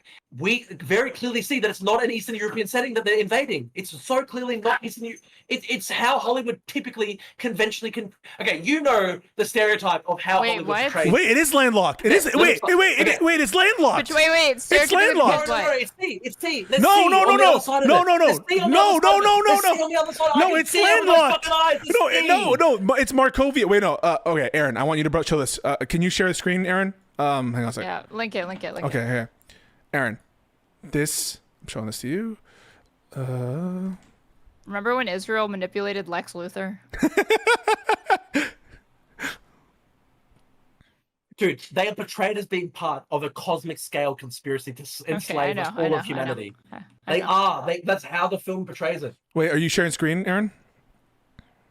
Oh, wait, that's what you want me to do. Yeah, do you mind? Well, I'm trying to fucking... Why is it doing this? There we go. Yeah, okay. I think it's literally landlocked, dude. I think you're fucked. I think you're actually fucked. Dude, if it's Eastern Europe, why is it in a fucking desert? But I think you're fucked because I think it's literally landlocked. Hang on. It's landlocked, bro. I'm sharing it. It's Markovia to the north. That's not a sea. No. Go to my Substack. I got a better picture of this. 100% better picture. No, but look at this picture, right? This is from the movie. This is from the fucking movie. Okay, but I took a photo in the cinema. I literally had the camera. know, but do you acknowledge this is from the fucking movie? This is from the movie. Let me show. I can't see. Where? Go to share. So look at. I shared my screen on Discord. Check. Okay. It's landlocked. Please. Okay. Go, please. Wait, this is from the movie, right? Wait, I know, but this is from the movie. Okay. it's interesting that they portrayed the landlocked with the color of the blue sea. No way! No way you're doing this right now! It's true! No fucking way you're doing this! It looks like the sea! You can easily mistake it for the sea! It's an easy mistake! No way it's an easy mistake! Bro, Look, they make the fucking color blue! It's landlocked, bro! It's landlocked! Your whole argument was blue! You're not doing this to me! You are not doing this! It looks like the sea! It looks like the sea! You're not doing this to me, bro! No, come on. You're saying now please go to my subject.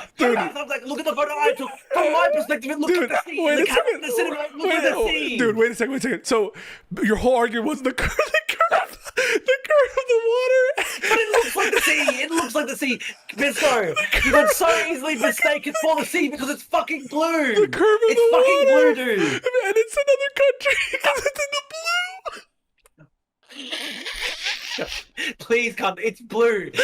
Why? When you make a map, why make the adjoining countries blue? Unless you want to make it confusing. I don't know. Because it's fiction. It's blue, so it's blue, so it's like they made it blue. It looks so. If you mistook the blue country to the north as the sea, it looks the exact same as the fucking Eastern Mediterranean coastline. But for fuck's sake. Luthoria is also in blue. There's two countries in blue, so it can't just be that they're trying to they're designed to be confusing. It's designed to be confusing. This is insane. I can't. I think that's a self-report. Only to Zionists is it confusing. If the movie is in Eastern Europe, why is it in the fucking desert? But no, your argument was about the curve of the Mediterranean, and we just found out that Jahanpur is landlocked. Okay, I thought it was the. Dude, it's because they put the fucking country blue. They put the country north of Jahanpur blue, so it looks like the fucking sea according to the map. Okay, Drew, I watched your video. Go to my subject. I watched your video reviewing this. Look at this photo. Look at the photo. Please look at the photo that I took from my perspective, from my seat in the cinema. It looked like a fucking sea. Fuck's sake. Drew, what are your top 3 movies? What are your top 3 movies? Tree of Life by Terrence Malick, Mishima, The Four Seasons. What else? What else? Let me check my letterboxd.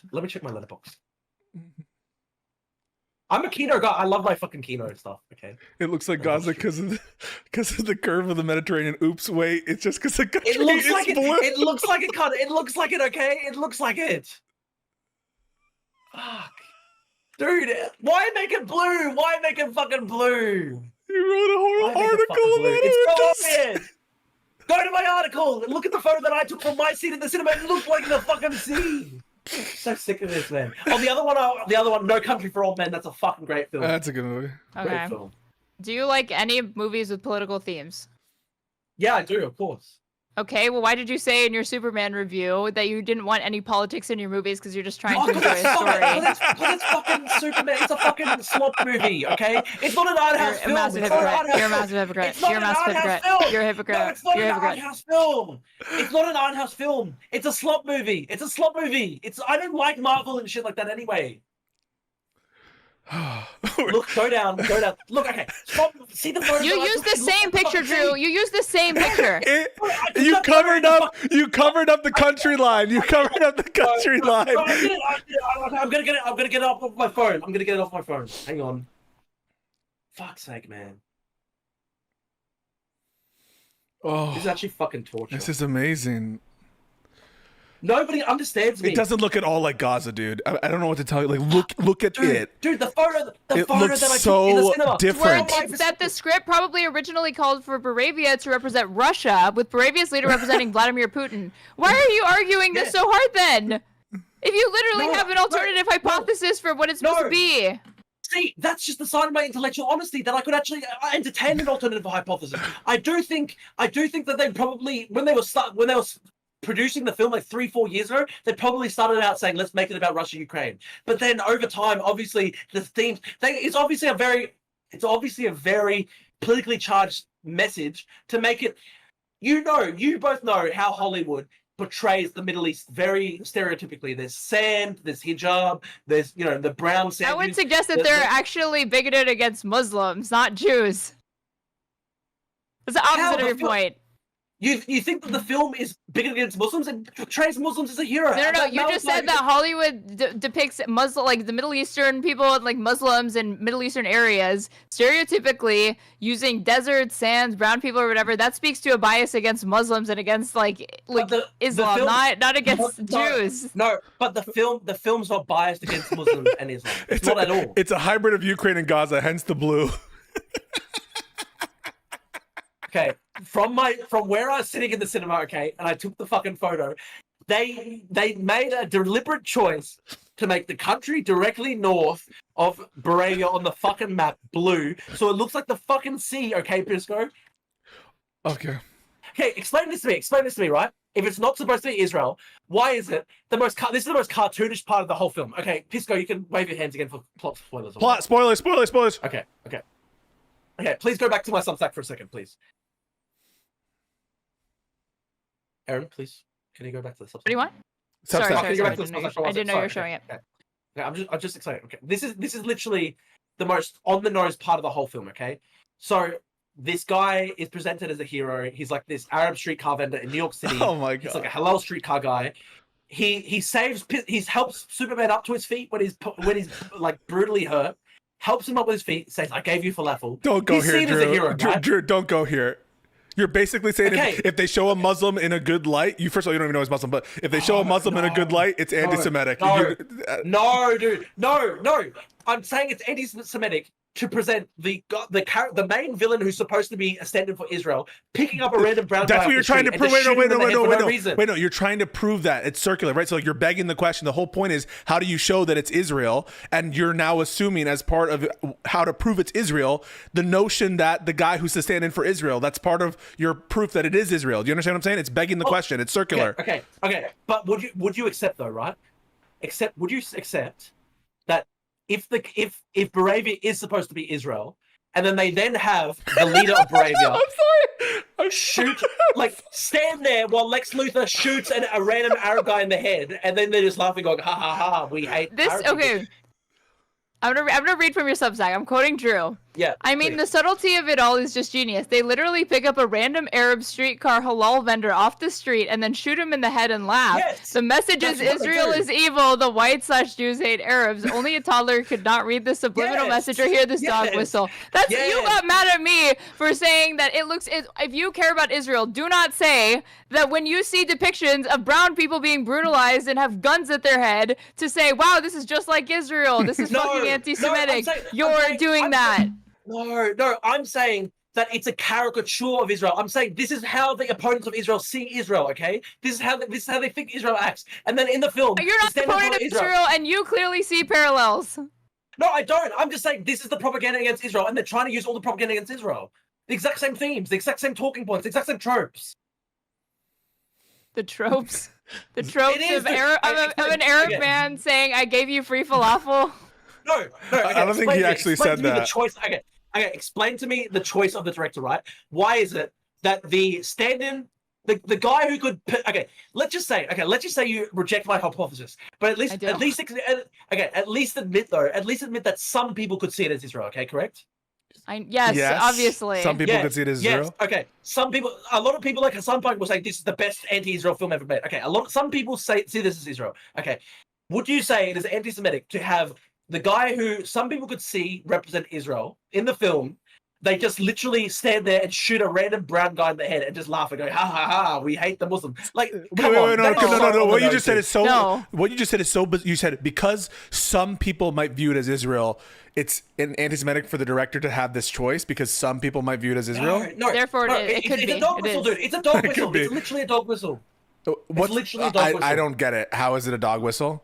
How is it a dog whistle? The character representing Israel that 90% of viewers will perceive to be Israel, like stands there while Lex Luthor abducts a random Arab streetcar vendor off the streets of New York City and then shoots him in the head, and then they laugh. How is that not the most on the nose, like Goebbels tier propaganda against Israel? This would be like somebody arguing that depicting Hamas in a fictional story is anti-Palestinian. Come on, man. No, but dude, you've literally got the stand-in for Israel in the film. They just abduct a random streetcar vendor who's Arab, and then they just kill him because they hate Arabs. How? That's the most obvious. It's so fucking on the nose, dude. It's so on the nose. Come on. Let's say the roles reversed. Imagine the evil person in the film is dressed up with a keffiyeh on the whole time, and then they pick a random Jewish guy off the streets of New York City who's dressed as a Hasidic Jew, and they just shoot him in the head. Would you say that's anti-Palestinian? It depends on the context. But you just linked it to a keffiyeh, but there's no sorts of there's no like Jewish or even Israeli like symbols or imagery in this movie. He has the exact same accent as Netanyahu. No, he doesn't. No. He does. It's a Slavic accent. It's not. Have you heard Netanyahu speak? He has a gravelly yes, many voice. times. Yes, we have. No, they're they're different. Gravelly voice. Gurkov in the film has a gravelly voice. It sounds so similar. But do you actually think making somebody sound like Bibi Netanyahu and their evil is anti-Semitic? You must only portray Bibi Netanyahu favorably in good light, otherwise you're a fucking anti-Semite. So you're admitting it's supposed to be Netanyahu. No, picks up an Arab guy off the street and just shoots him. Okay, this is a real serious question. If the leader of the evil country in the film was wearing a keffiyeh or was portrayed as an Arab Middle Eastern man, and then in the film they picked up a random Jew off the street who's portrayed as a good guy, and they pick up this guy who's dressed as a Jew and he looks like a Jewish guy, and then they just shoot him in the head while cackling and laugh, would you say, this film has a bit of Islamophobic undertones, it's portraying brown and Middle Eastern people as evil? You would say that. 100% you'd say that. I don't know that I would. I think it would depend on the context. Oh, you would. It would depend. It would depend on how it was used in the story. Yeah, I would. I mean, Muslims are portrayed as villains a lot of the time. I don't really give a shit. As if you don't give a shit. Wait, you said as if I don't. No. Wait, there's a difference between a Palestinian or a minority being portrayed as a villain versus a criminal. When they consistently depict them as criminals and criminals only, and that's the start and end of their character development, it usually gets into like bigoted territory, very stereotypical territory, very very quickly. When you have a complex villain, and they happen to have similarities between these things, that it's not always then that's different. Thank you for making my point for me. Is the character development of the evil villains in this film played out at all? No, it's not. It's literally like that's against you. But that's against you. Not. Yeah, it's against you because it's just fully cartoonish. No. You just fucked yourself because you just said that they don't spend a lot of time dealing with the Barovian motivations. That should go to against your point. The notion that they're behind everything. It doesn't because they're just portrayed as the generic avatar of all evil. No, Lex Luthor is portrayed as that. Lex Luthor wants to kill Superman. Baravia is tied in to Lex Luthor the entire time. I know, but Lex is running the show. Lex is running the show. Okay, you can't just have the movie for 2 hours portray Lex Luthor working hand in glove with the Baravians, and then right at the end it goes, oh, actually, they're not in charge. No, they set that up. No. That's bullshit. No, they set that up the whole time, right? They because there's this question like, why would they do this just for the gun deals? He doesn't need these $1 billion. So throughout the movie, they're embedding this like question, this mystery, like, how is he involved in here? Would it just be for money? And then they literally say it's all set up. This is set up throughout the movie to say it's Lex behind everything, and it's not the Baravians. That's set up. They say in the movie that he wants the land because it has all these beautiful resources. But then they find out that is like that's not a good explanation. They actually question that explanation. Like, that doesn't really make much sense. And this is a literal part of the dialogue. And if you missed it, I'm sorry. You were furiously taking notes because you went into this movie with the notion that it was already anti-Semitic because you had already seen the lefties that you hate. You admit this at the start of your fucking piece, by the way. At the start of the piece, you go, I thought I was already going to hate this, but like the literal first sentence. Yeah, scroll up to that. Zoom into that. I went into the film with low expectations because I saw various mentally ill leftist figures on social media crow about the film as a total cultural war victory against Israel, America, and the West. So I took like 2,000 words of notes. I literally. Yeah. So maybe you didn't hear. So maybe you didn't hear. Maybe you didn't hear when they were like, "That doesn't really make sense to get the minerals." Yeah, and then they were like, "This is a side deal for him." They literally say that in the build-up, and they set it up. Yeah, they do. That's not realistic. It's not. It cuts across the entire thrust of the film. The entire thrust of the film is that the Baravians are part of this basically interdimensional conspiracy to enslave the Americans. That's not what's happening in the movie. They're part of this. They're part of like a universal conspiracy against them. No, yes. It's Lex. Lex is the one who's, by the way, you're saying like the Baravians are the ones putting people in prison. It's Lex either A, putting his fucking ex-girlfriends and all these people who are opposing him and political and other political prisoners that he's being outsourced to put in this dimension. It's his portal. It's his people running the portals. But it's supposed to be Seacott because they say that line. They literally it's supposed to be Seacott? It is. When they say that line, all the bad governments in the world farm out political prisoners there. It's very obvious. It's no. Oh my God! All right, Drew. This is silly. You had a problem with me saying it was like ICE when he got arrested. It is supposed to be like ICE, dude. Like it's all these. It's evil, not supposed to be like ICE. How is it supposed to be like ICE? It's so obvious, dude. It's all these evil government agents rounding up brown guy and alien and invading and putting him away, and he has no laws, he has no rights. They actually say that a Supreme Court decision said. Well, I think that I think the immigration connection is there, but I don't think the Seacott connection is there. I don't think they're necessarily ICE. I mean, he submits himself to the Department of Justice, and they get outsourced to Lex. But that's like a common theme in the Superman movie is like Lex gets outsourced, and Lex is like embedded with the government. So like that's not any indication to me that they're like trying to have commentary on Seacott. And again, this movie was written before Trump won the election. This movie was written. I think. They can make a lot of changes in post. You know that films can change over time. Of course they do. Of course they do. It's so obvious, dude. It's literally so obvious. Would you say cartoonishly evil depictions of Nazis are anti-German? No. Why not? Because like German, like the Nazis are not the inherent repository of all German people. Oh, neither is Israel. Neither is Israel. Neither is fucking Israel. Neither is Israel. But anti-Semites all see Israel as the avatar of the Jews. That is true. That is fact check true. That's a separate point though. That's a separate point from what you just said. No. Every single anti-Semite in the world thinks that Israel is like the main manifestation of the Jews in the world. Like, so yes, it's obvious when there's a film that cartoonishly depicts Israelis just like eating brown people. Of course, it's fucking anti-Semitic, dude. You're very clear. Fucking blood libel. Blood libel? Blood libel. Can you tell me? Why, if I'm so schizo and I've invented all this, why is it that Hassan Parker said this is all the best movie? It's literally 2 hours and 10 minutes of fuck Israel. Tell me why. No, because Hassan is schizo right now and he's wrong about it. But also here's another, I think, a better. And you're schizo right now. You're like, if I'm so schizo, they start bringing a fucking Hassan out of nowhere. What? So Hassan is being schizo, but also there's another I think argument, and I think it might be a good one that betrays both what Hassan is thinking and what you're thinking is that Hassan sees the values of Superman. Superman is kind. Superman wants to save all life, and maybe what Israel's doing right now isn't consistent with the values of Superman. And so he's I'll go further and grant. Let's say it's a perfect parallel between Israel and Gaza or whatever. That still wouldn't make it anti-Semitic to me. Even though the Israeli characters are presented as basically being part of a galactic conspiracy in a comic book movie.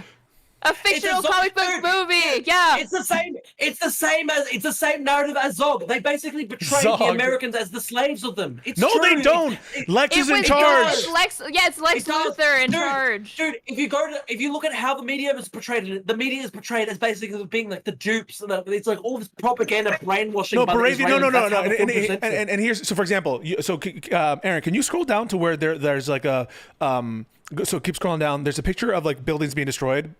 And go down. Right there. Okay.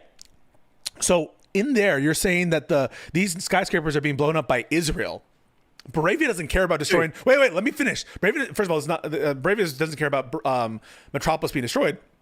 That's all part of Lex's plan to get Superman and entrap him. Right? Bravia has no. All Bravia cares about is invading Jahanpur.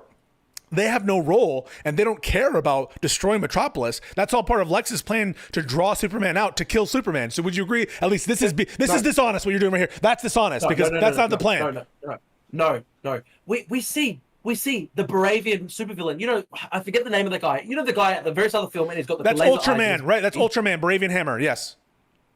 Baravian Hammer, right? Yeah. So this Baravian Hammer, Baravia. I know, but it's which is the Israel thing. That's Lex Luthor doing a false flag. Lex Luthor is doing a false flag to undermine Superman. Right? That's why he's doing the false flag, because Superman just went and resolved the conflict, and Lex Luthor, being smart, he's trying to have blowback so the people, and they do, turn against Superman a little bit, and publicly, and they talk about this, and so it's all Lex Luthor's machinations to make it more apt for the people to turn against Superman. That's why he does the false flag. For Lex's ends, not for Baravians. The Baravians are victims then. The Baravians are victims then. They're victims of Lex Luthor. No. They're in cahoots, but Lex is running the show. Lex is the one...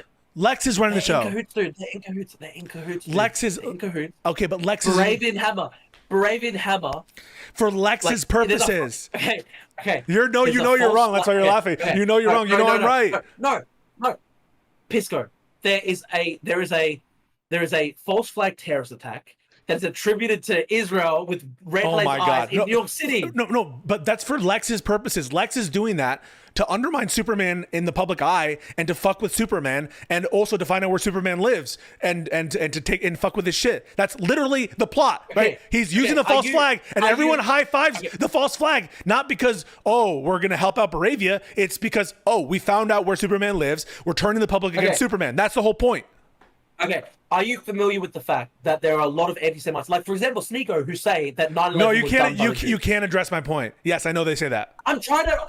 Yes, they say that. And then in the film, there is a false flag attack involved with the Israelis blowing up skyscrapers in New York City. Do you not think you can't assume? Wait. You can't assume that they're Israeli. No, you can't assume. You're trying to prove that it's Israeli. So you can't assume they're Israeli as part of your proof that they are trying to show Israeli. You understand? You're trying to prove that these people represent Israel, and part of your proof is they're showing them in the Zog narrative. That's what you're saying. But you can't, as part of your proof that they're doing the Zog narrative, assume that Israel is Baravia when that's the whole thing you're trying to prove. There's a U.S. ally. There's a U.S. ally that's portrayed as evil and is invading a country in the Middle East for no reason. As that's the common narrative among. I know, but you need to concede. You need to concede that it's Lex running the show. You need to concede it's Lex running the show. That this whole destroying buildings, that's for Lex and Lex's plan. You have to concede that. He's working in conjunction with them the whole time. When they're destroying the buildings, he's opened up the portal to the universe, and he's opened up that portal to the universe to stop Superman from intervening, to stop the Baravians in Gaza. Why don't they just let all the Jaharporans go north to the blue country? Let me explain. Right, in the film, they want to stop Superman from intervening and saving Jahanpur from the Israeli stand-in. Okay? Lex doesn't give a fuck about that. Lex wants to kill Superman. That's what he wants to do. But in the film, to stop Superman from intervening in Gaza, they're willing to do a black hole to destroy the universe, which is so similar to the anti-Zionist narrative. No, you're just wrong about that, right? Because that's not the plan, right? The plan isn't to let the black hole do it so that you can stop the intervention in Baravia. The plan is essentially to trap Superman and kill Superman. That's what the whole thing is. I think he's working with Baravia the entire time. Baravia is betrayed. Okay, dude. Anybody watches the film? Anybody who watches the film? We're at the point where if a Palestinian made a documentary on what's happening right now in Gaza, you'd say it was anti-Semitic. No, I wouldn't. No, you sure? So that means, or even a fictional story, or even no. I'm saying based on your standards, even portraying this a fictional one, it's anti-Semitic. Therefore, you were saying that this film is almost like a documentary about what. No. She's saying even if it were, I clearly said by your standards. And also, she said even if it were. Even if it were, it's not anti-Semitic. My standards are this. Any more than portraying like American drone strikes or whatever, and or America committing war crimes abroad in a Middle Eastern country is anti-American. That wouldn't be anti-American to make a story like that. Okay, if you watch a Chinese-made movie and the film has American characters who are supposed to be evil, literally chewing off the heads of children, would you say, this is anti-American, or it's just a documentary about what America does in the global south? Of course it's anti-American. I think it depends on the context. I would say neither of those. I think it really does depend on, it's a totality of circumstances. Like, I'm not going to assume just because they have Americans being portrayed as monsters that it's an anti-American film. Like, for example, there are movies about, like, casualties of war. There's a movie, for example, Apocalypse Now, right? That portrays Americans doing horrible things. Avatar. People said Avatar was supposed to be like the Iraq War. Have you seen Wolf Warrior, the Chinese propaganda film? In the film, it's like basically these Chinese mercenaries that are saving African civilians in Africa from these evil American mercenaries who are just literally obsessed with just slaughtering and drinking the blood of brown people. That is obviously fucking anti-American. Okay, will you at least back down from this as a Groiper movie?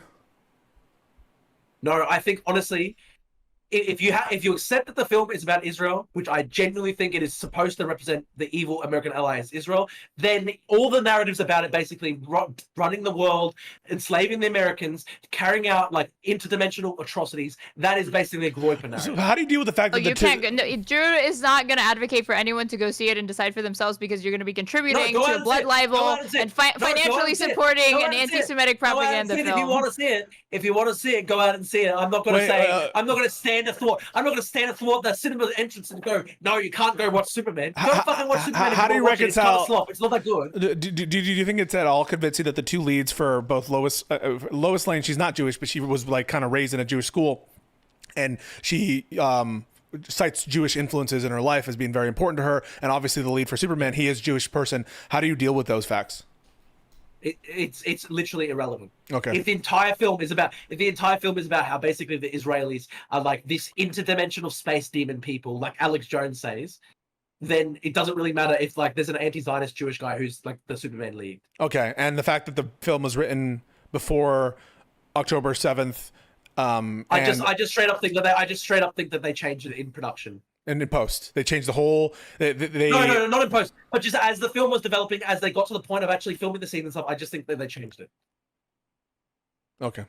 Hey, what a great. One last thing. No. I'll explain this, and I make this point in my Substack, right? The reason I think that is this: it doesn't make sense. You do see some small hints that actually maybe Moravia is in the Eastern Europe. Like, for example, when they kill the Netanyahu character, like he's dropped over a city that like has Netanyahu character or the Ben Gurion character? Which the Ben Gurion character or the Netanyahu character? It's like Ben Gurion / Netanyahu, right? It's just supposed to be. He's saying all Jews are the same. He's saying all Jews are the same. It's just supposed to be an avatar of all Israeli evil. But when they drop Gurkov and they kill him, spoilers. They drop him over a city that has like Russian Orthodox architecture and the onion domes and stuff like that. Okay, maybe therefore that's a sign that it actually is in Eastern Europe. But it doesn't make sense that they're fighting a war of aggression against a neighboring country in fucking the desert, which is supposed to be in the Middle East. Okay, listen, this has been phenomenal, really fantastic stuff. So much. We have to do this again at some point. Drew, what do you have any questions for us? I mean, like we've been kind of like grilling you a bit. Do you have anything for us before we call it quits? Grilling is one word for it. Yeah, you could call it grilling. You could call it other things too.